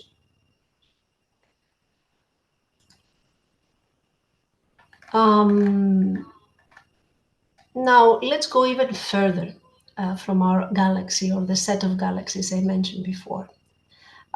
Do we actually even know where our cosmos starts and ends, or what lies beyond? What lies, first of all, beyond our galaxy is a group of galaxies, the local group of galaxies where our galaxy belongs. And this one belongs to a local cluster of galaxies, and this one belongs to a supercluster of galaxies, and so on and so forth, this fabric of space, this cosmic web that I mentioned before. What we do seem to know is that the universe is expanding. Every galaxy is moving away from every other galaxy, which is a discovery that dates already 100 years before by Edwin Hubble. In fact, it is the fabric of space itself that is stretching, pushing galaxies apart, rather than each galaxy intentionally moves away from another. But now, we'll know all this, I suppose, but the most fascinating part of this expansion is that it implies a beginning, a moment when everything was condensed into a single point, that this is leading to what we call the Big Bang. Now, this very beginning suggests that space, time, energy all had a single origin. But what was there before the Big Bang, or what lies beyond the actual universe, the universe that we can see and observe? I believe that science can offer no definitive answers yet. We hypothesize about multiverses, quantum fields, other dimensions, but these remain in a large degree speculative. I would say it's a product of the human mind, which, as we may all agree today, is rather limited in a variety of ways. So, from a philosophical or spiritual perspective, these questions bring a sense of infinity beyond the edges of what we can physically observe or measure. Infinity is a concept that we can intuitively consider, but not truly comprehend. We imagine time stretching forever, but what about a beginning? Was there one? Or is time merely a human concept? Maybe it's a desperate attempt to comprehend nature by breaking it in small bites. And similarly, when we think about the cosmos, we might sense an infinite, a boundless reality, but how can we comprehend a limitless universe? maybe we are a microcosm. We are part actually of a microcosm that might be stretching beyond any boundary that we can imagine. Another comparison here, as our cells form our body, performing coordinated actions so as to maintain it alive, and they are being at the same time unaware that they do so, and maybe they have their own sense of consciousness or uniqueness. So we may be the cells of a bigger organism called the universe, unaware that we do so, and with our consciousness of uniqueness. So what if our awareness is in some way an echo of the universe's own awareness of itself?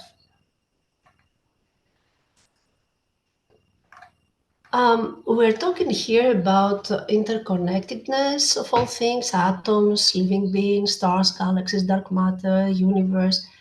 But obviously this is hardly a new idea. This unity is in fact central to many spiritual and philosophical traditions across Hinduism, Buddhism, Sufism, even Christian mysticism. There is a notion there that everything is interconnected, forming a single universal consciousness or spirit. In Hinduism, for instance, the concept of Brahman refers to an unchanging, infinite reality that underlies all existence. And for Buddhism, there is no permanent self. Our identities are interdependent with the universe. This is not the first time we're hearing this stuff today. Now, when we meditate or practice mindfulness, we are also often referring to a universal flow that we are following, that our body is making part of, a state of awareness that transcends the self. And in those moments of connection, we might sense again that we are not separate from the cosmos. We're deeply intertwined with it. And here I'm referring to the overview effect, but I heard somebody talked about it today, so I will not expand.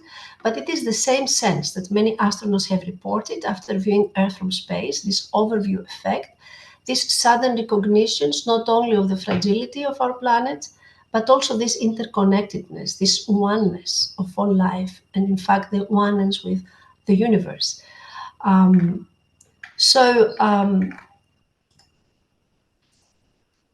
Even though we often consider that science and spirituality are at odds, as we just explored today, they may be very similar in many ways.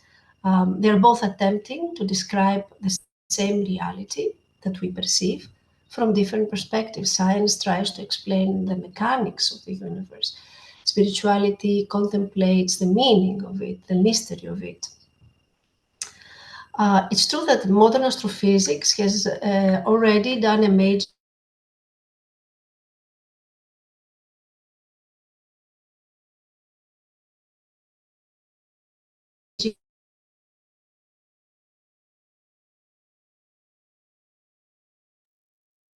Lenny, can you connect again? Because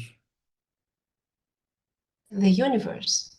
okay, can you share your screen again? Because it Yeah, something happened, huh? yeah. Yes, now that's okay. Right. So I was talking about all these amazing achievements of astrophysics, gravitational waves, a new window, a whole new way of observing the universe other than light. And at the same time, practices like meditation, mindfulness help to look inward, explore the universe within. This is the complementarity. In both cases, we encounter similar paradoxes. In physics, we encounter quantum particles that appear in multiple states at once, or that communicate in a mysterious way, even though there are vast distances between them. And similarly, we experience self-transcendence in meditation, where personal boundaries blur. 2 more minutes, Eleni. Yes, I think I have only one. So science is beginning to explore these interactions.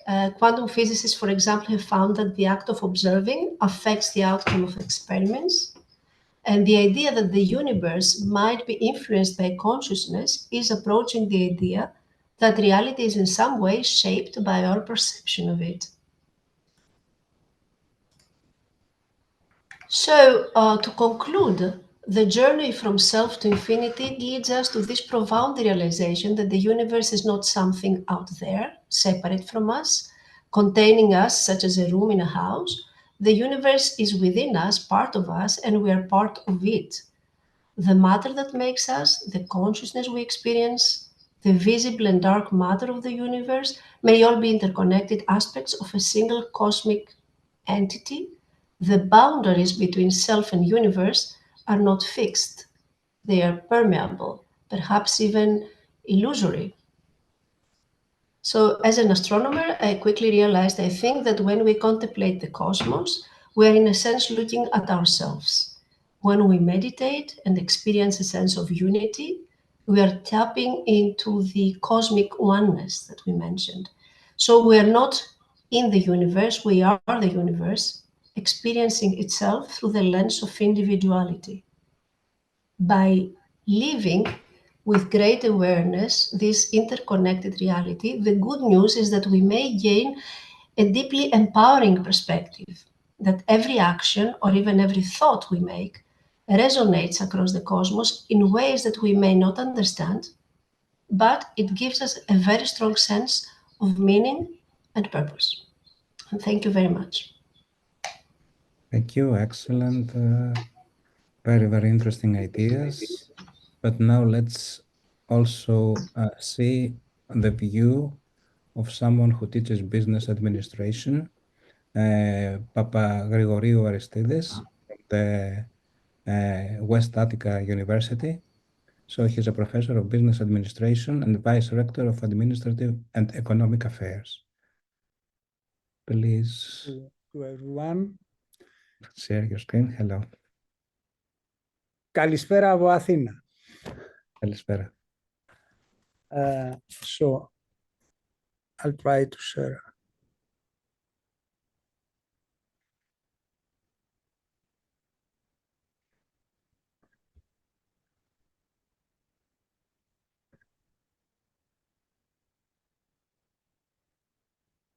One minute, please.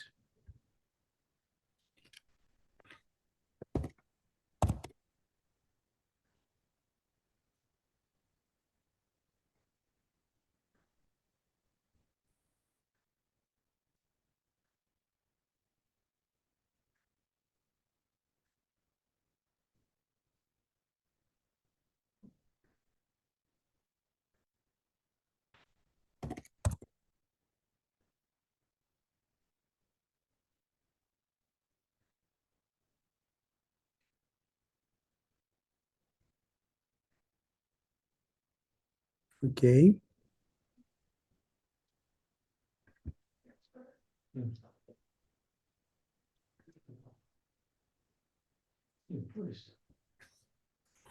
Is it okay?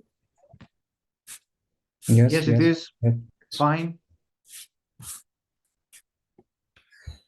Good evening, everyone. It's truly an honor to be here with all of you at such an exciting and pivotal moment in history.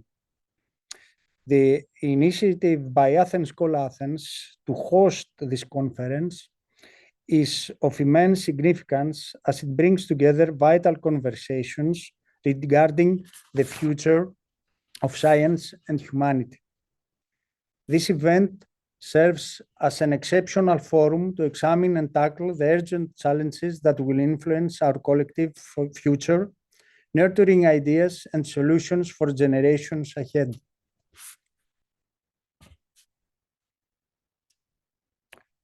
We are at a crossroads where technology, science, and a vision for a better future are coming together to shape a new reality.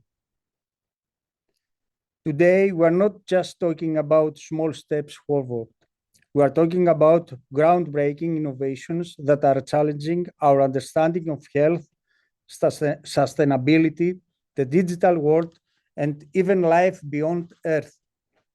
Each of these fields, biotechnology, sustainable development, digital transformation, and space exploration, promises profound changes. But these changes also come with serious questions and responsibilities. How do we navigate this new world? And how do we ensure that progress serves everyone, not just a select few? Let's explore these topics and the exciting and sometimes challenging future they hold.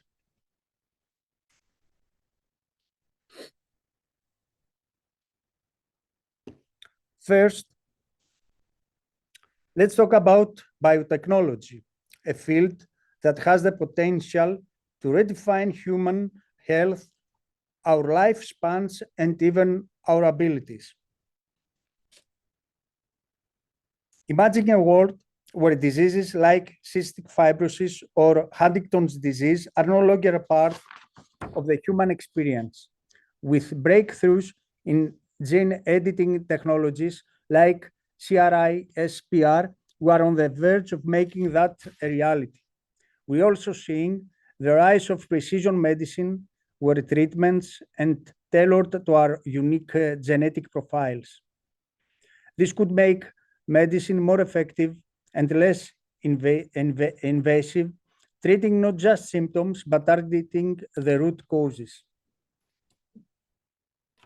But as we push the boundaries of what biotechnology can do, we face serious ethical questions.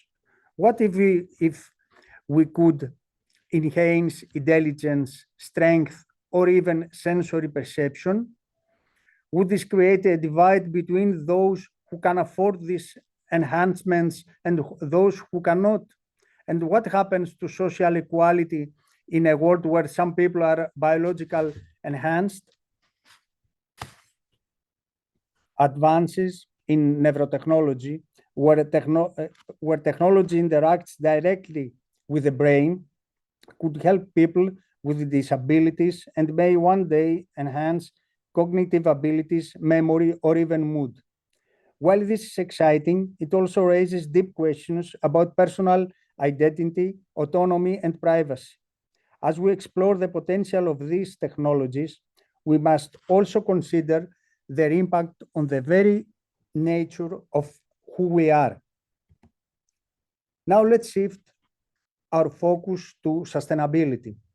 Climate change and resource depletion aren't just challenges. There are urgent calls for us to rethink how we live on this planet. To build a sustainable future, we need to move away from a take, make, dispose mindset to a circular economy where waste becomes a resource for new products. Some companies are already pioneering bioplastics and sustainable materials. However, for this shift to truly take hold, it requires a new mindset in all of us, a willingness to prioritize long-lasting resources over single-use convenience. We are seeing incredible changes in agriculture with AI, robotics, and even lab-grown meat. These innovations aim to make food production more efficient, which is crucial as the world's population grows. But it's not enough for these advancements to be effective. They also need to be accessible to farmers globally, especially in regions most affected by climate change. Food security is not just about innovation, it's about making sure everyone benefits. By 2050, urban populations are expected to grow significantly.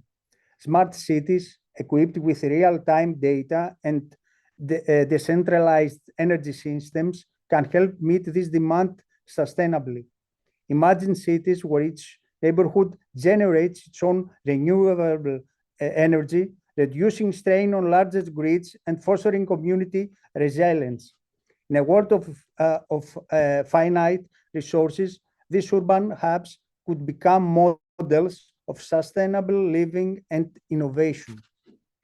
The digital world isn't just a tool, it's becoming an extension of our lives, impacting how we learn, interact, and even understand ourselves. Virtual and augmented reality are transforming education.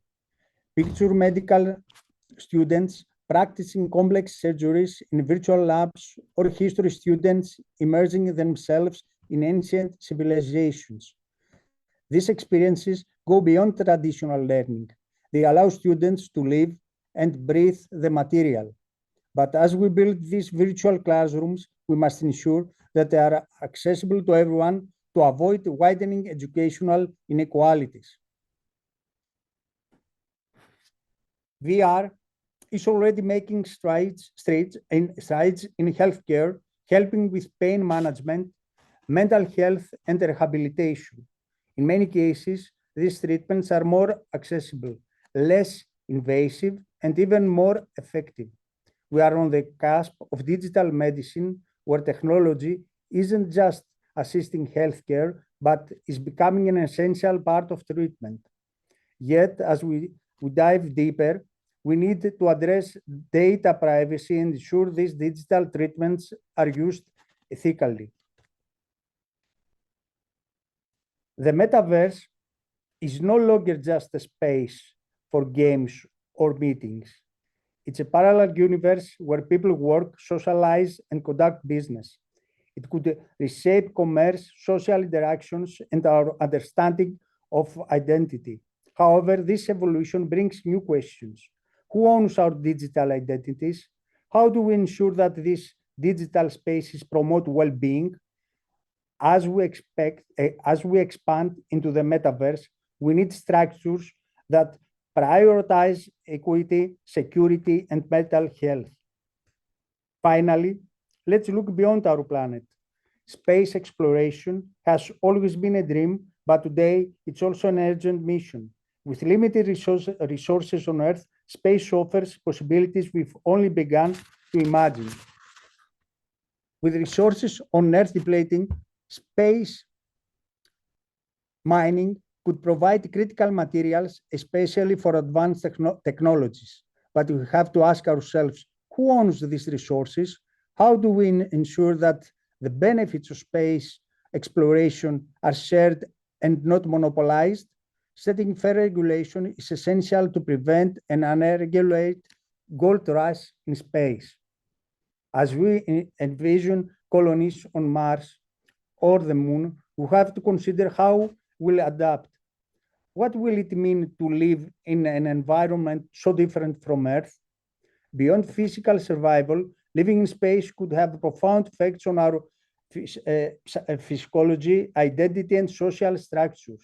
There are not just scientific questions, but also deeply human ones.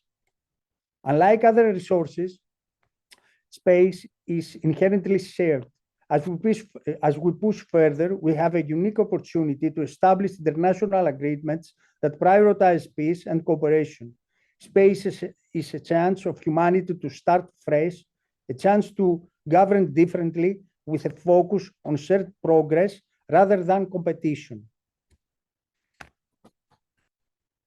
The innovations we have discussed today are more than technological achievements.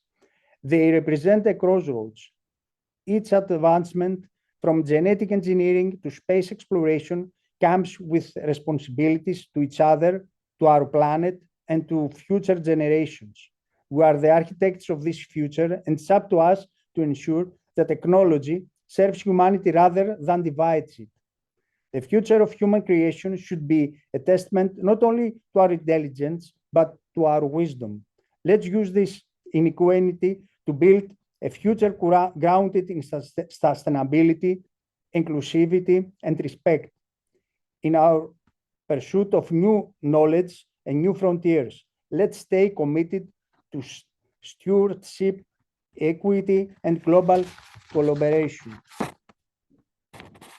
Thank you for joining me on this journey into the possibilities that lie ahead.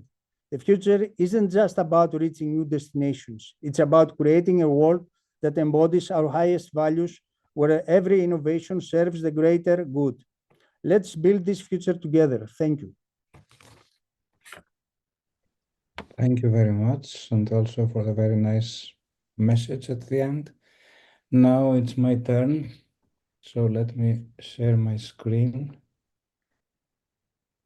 Oops. If you can unshare, please. Yes, 1 minute, please.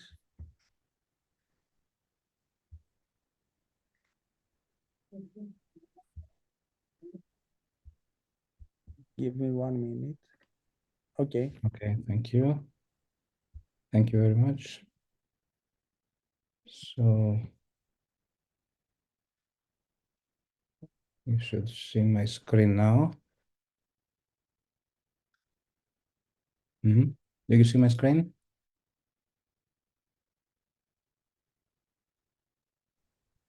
Yes, we can. Yep. Okay, perfect. Yes. Perfect. So now, yeah,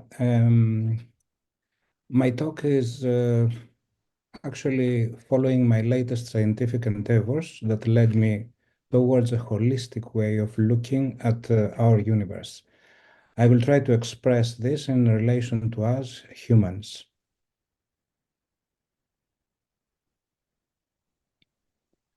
Okay.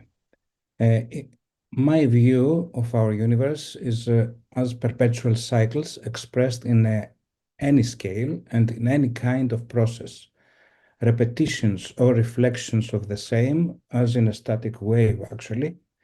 And through these repetitions, we experience our world. These perpetual cycles are the mechanism for us humans to perceive the world, this actual world and of our biological body that belongs to this world. We cannot escape from this biological body. So we understand the world in a serial way measured with time. We cannot escape from time because then our biology will not survive and our intellectuality as we sense it or as we use it, as it functions, it will not function the same way. What we experience now is the explosion of space exploration. We want to leave Earth, find other worlds, always with the hope that we will stay there for a better life and colonize them to enjoy it for using its possibly rich resources, as we have heard already in previous talks. This demands that the space expands for us and becomes limitless. We also see our desire for more and faster communications. We need to speak. We need to express ourselves and try our ideas with the others. We talk too much. And we want to be instantly anywhere. Therefore, we use our fast networks to instantly transpose our virtual selves. For example, using augmented reality and projection in the future, holography. This technology will come in the future. And this now, of course, demands also that time shrinks. We cannot wait. We want everything now. However, still, as individuals, we are trapped to our personal vibration. Through communications, though, we open ourselves to overlap with vibrations of others, to synchronize in phase and strengthen our views, or to cancel out phases and seize our non-productive ideas, or even to interfere, forming new vibrations. This is an expression of innovation as well. So are these signs that we are now going through a transformation process, which inevitably leads to a metamorphosis? It is true that the speed of information transfer through the internet infrastructure already changed conventional patterns, changed significantly the ethical laws, and modified our social habits. Now, all individuals have immediate access to all information. The free and easy access shows us what other individuals are doing. We can observe and we can modify things. We make ideas our own using our own individuality as well. We take ideas from others and we change them. So we try to change everything. Really, we do change everything. So, however, is this behavior a conflict or it is an opportunity? This is an important question to me. When we look at it as a conflict, it is a conflict when we expose so much ourselves through excessive communication that we risk being abused from others, and we know this, it happens lately a lot. We are then exposed to misinformation and unnatural claims of others, of other individuals or groups. And we see videos that are mixing things, and people use artificial intelligence in order to change the expressions, the emotions of others while they speak. So it's very dangerous. We risk also our biological body if we do not follow the rules of nature. If we just listen to all these things, that the information that others tells us, we risk of getting drugs, for example, which are dangerous, and there are incidences all the time. And of course, mental risks are very high because fatigue comes after reception of too much information, which might also lead to depressions when our self-esteem is challenged. This is quite frequently happening again because we see that the others are doing things. Probably they are not really doing those, they are false, but we believe them and we say, why not us? So if we look at the point of view of opportunities, we are also, if we take care a lot, we can have a constructive openness. We improve our knowledge and our awareness of our environment.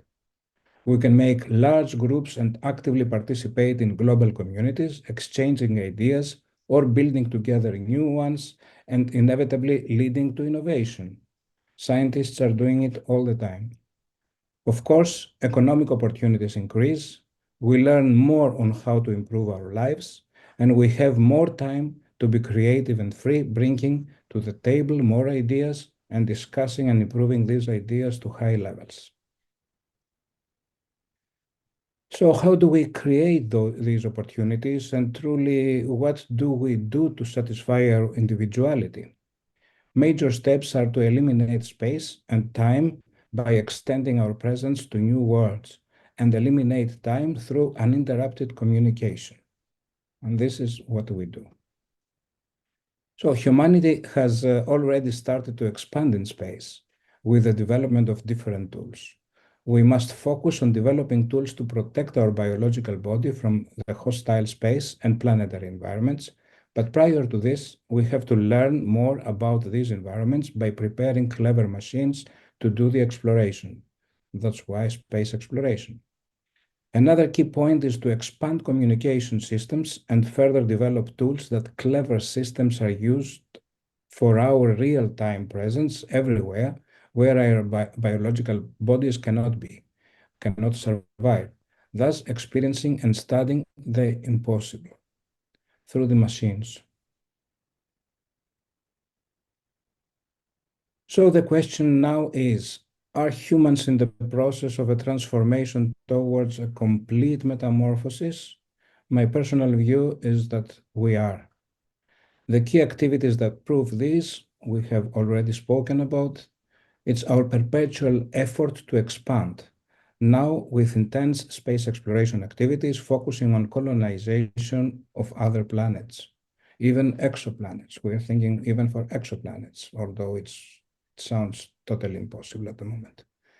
Our efforts for more communication and openness, irrespective of the risks, and our endeavors in cracking the code of the mysteries of our cosmos, such as understand matter, energy, information, and their interdependencies. It seems that there exists a perpetual cycle of life that goes through different metamorphoses and periods of conservation when we enjoy our achievements. The period of conservation is really that we have achieved the metamorphosis that we wanted and we just enjoy it. But conservation periods do not last too long. We are getting bored. We want to change again.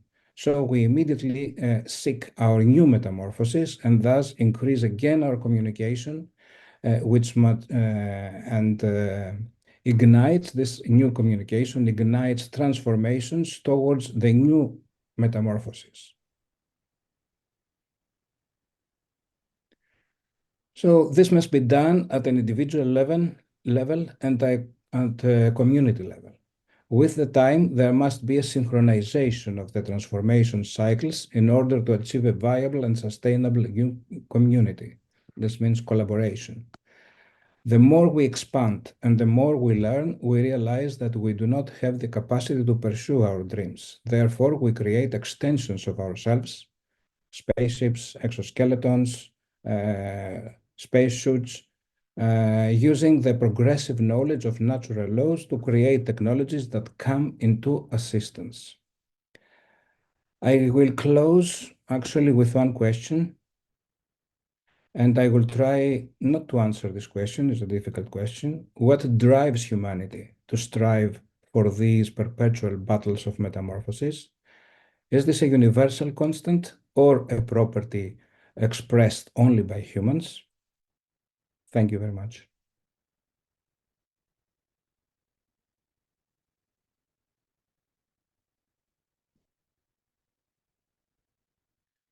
Now, this was the last talk, and I hope we have a little time for questions.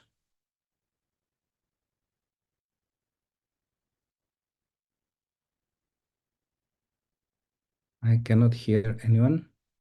I cannot see any hand. There were some questions actually in the chat, but answered actually in the chat. So it's better if you check in the chat for those, and we can ask new questions here. You can switch on your microphones and ask questions to any of the speakers.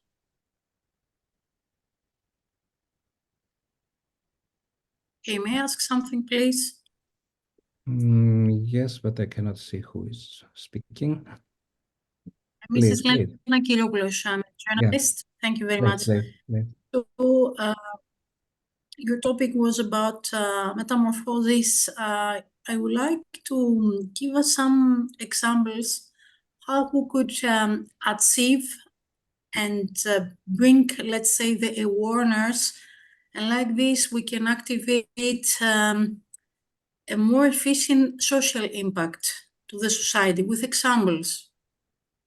If you can give us some examples. You speak to me now. How we can manage it. To me? Yes, please. Yes. Now, it's difficult to give some examples. I can think several with the time, but one example that we can achieve this together is that we take difficult tasks and we look forward, not very short-term tasks. We have to do the short-term tasks, and we have also always to look and to project in the future and see how we can collaborate. What we do already, for example, private companies and countries, governments together, and a lot of scientific groups, they come together in order to achieve these Artemis missions now to go to the moon, to find out resources. So it's a very collaborative and complementary work. And this is one example that I can say from the experience I have here in the place I am right now, and I listen to discussions of all these scientists. So for me, this is one example. If we want to look at our normal lives, there are possibly simpler, smaller examples, like, for example, let's find one example actually. If the other speakers can help me in this, philosophers, they have definitely examples from our lives. We have heard some of those actually during those last talks. Sorry, I cannot think of something else right now except this major thing. Except if I did not get exactly what you want to say. I think Mukesh has said an example. Yeah, I'm not sure whether this applies, but there are large projects which are, for example, multilateral. One of the best ones we can think of, CERN in Geneva. It consists of, if correctly, around about 40 or more different countries, and it's a basis for research into science. This is basically big science in a way. In the same way, although my talk presented a notion of geopolitics, one of the most successful achievements from the space point of view was the ideas and the treaty known as the Outer Space Treaty. That took around about 15 years, and it is now one of the most successful treaties ever put there on a global basis. It almost all of the 200 countries in the world have signed up to it. Now, unfortunately, there are always people who disagree within a project, and so you find that geopolitics and the like gets in the way. But these are things that bring more and more change into place as part of the collective action. And I think that that's probably the best I can do when putting both your question and Elias's talk.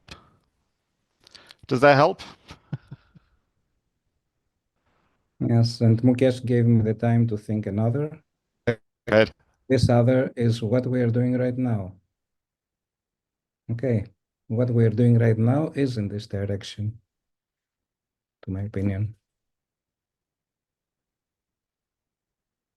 And of course, bringing what Athens calls Athens wants to do, bring people together, invite different Athens cities, citizens from Athens cities together first, and then expand. This is another way of doing that exists at the moment and runs at the moment. So I hope, yeah, this answers everything. And we can proceed to yes, Professor Kalogerinos has a question. I enjoyed all the lectures about space, but I have two questions. First of all, who owns space? And the second one is that I understood, and I am afraid, that we are going to go to space to take the resources. So we will destroy them just as we did with Earth.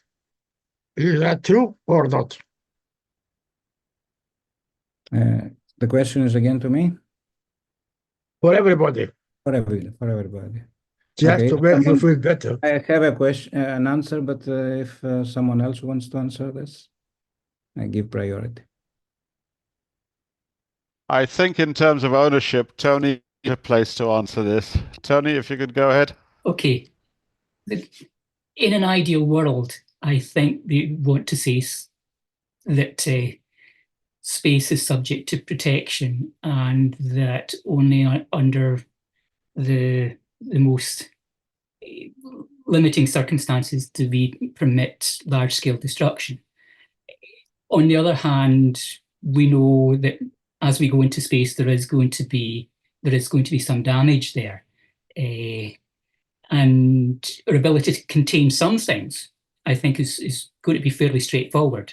So if someone wants to mine Olympus Mons in order to get driveway chips or something of that sort, then there's enough political momentum to prevent that from happening. But if someone wants to, say, do strip mining for helium-3 extraction on the moon, which might not be economic, but people will want to do it anyway, then it might be harder to stop that. And as long as we buy into the project of expansion into space, some of this will become unavoidable, I think. However, there's an element of justification in accepting at least some level of damage, and that is that we're dealing with a trade-off between different kinds of harms here. If we recognise that going into space is good environmentally for the Earth, then we're going to have to tolerate some level of harm to damage to space in order to get those advantages. So I think it's a trade-off here, and so a matter of trying to get some protection and a really workable regime for protection, while at the same time accepting that it's going to be imperfect and that it will not necessarily reproduce the same patterns of damage that we've seen here on Earth because of the physical differences of the working environment. So we will do new forms of harm there rather than just repeat the old forms, and we will be able to, I think, contain those up to a point and tolerate them up to a point. And if I want, if I could add a little bit to no. Tony's excellent comment by Tony, just to the first part of the question, who owns space? So that in a technical sense, Article 2 of the Outer Space Treaty is the non-appropriation principle that a sovereign nation cannot appropriate space or celestial body as sovereign territory. So you cannot own space. Under Article 6 of the Outer Space Treaty, you retain ownership of things launched into space. And so there's an interesting situation where if you were to build a structure on the moon or on Mars, you own the structure. That's not affected. So then, of course, you are not claiming the territory that you're resting upon, but nobody else can occupy that as long as you're there. So there's sort of an effective, you're not claiming it as expansion of sovereign territory, but you are expanding your physical presence into space. And then on the extraction of resources, it's not really addressed, is taking samples from the moon, from the Apollo mission, or, the JAXA is a rock sample appropriation of material. I mean, in a strict sense, yes, but nobody's really arguing that the moon rocks brought back by the Apollo mission were appropriation of space. But then at what point does large scale extraction, and especially if you're profiting from it, become appropriation? It's sort of unclear under the Outer Space Treaty. This was more addressed under the Moon Agreement, but the Moon Agreement, even though it's in force, is not ratified by any of the major spacefaring nations. So it's sort of an ambiguity that we're in right now. And if I add on this, if I'm allowed to add on this, yes, we have to understand that space is vast. The only problem at the moment is that we cannot go very far. And that's why we think about property and ownership. Of course, everything what we have heard is right, and it is at the moment, but there are other problems as well, or things that makes easy the situation. For example, moon is totally barren.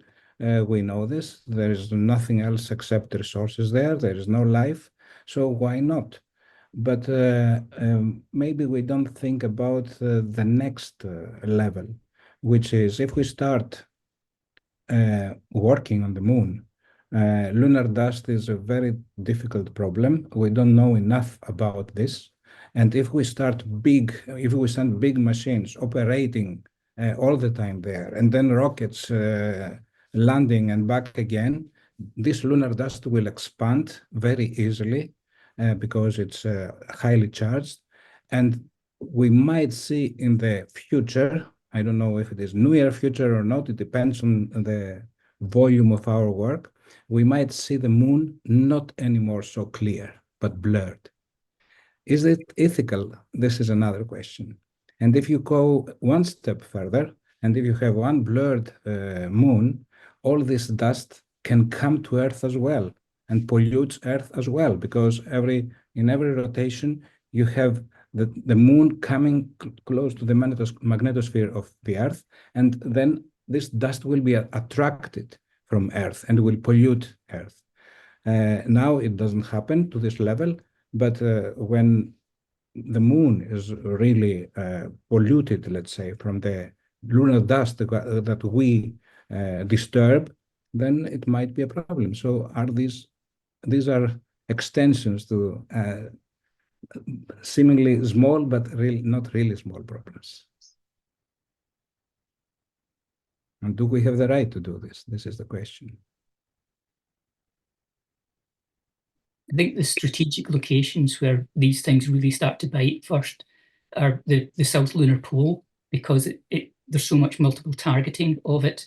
But beyond that, Mars protection, because of the strategic location of Mars for any activity in the asteroid belt. It's inconceivable that we would move towards asteroid mining without having significant infrastructure on Mars. Personal opinion. Any other question or comment?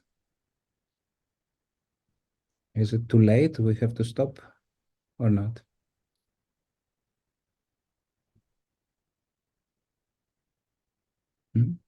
Please. Professor Kalokerinos, would you like to conclude the whole session? Thank you, Mr. Harokopoulos. I think today we had very nice lectures of very high quality. The first two sessions were full of theology, and I am very happy that theology is still around. Religion is with us. The third one, about space, unbelievable. I think that today we have a new thematic session for the next conference, space colonization. So we should have that in mind, Mr. Harokopoulos. We are going to have a session about space colonization, ethics, property, etc. And then I will ask, if I have property on Mars, are we going to pay tax? And forget it. I would like to thank all the speakers and Mr. Harokopoulos for being with us all day. I am looking forward to seeing you tomorrow. Thank you for being with us. Thank you, Professor Kalokerinos. Many thanks to all of you, and especially to our friends from United Kingdom, United States. Have a nice afternoon. Elias, greetings from Greece. From my side. Bye. Unfortunately, I have to come today. Have a pint of beer for us. Thank you very much. Thank you very much.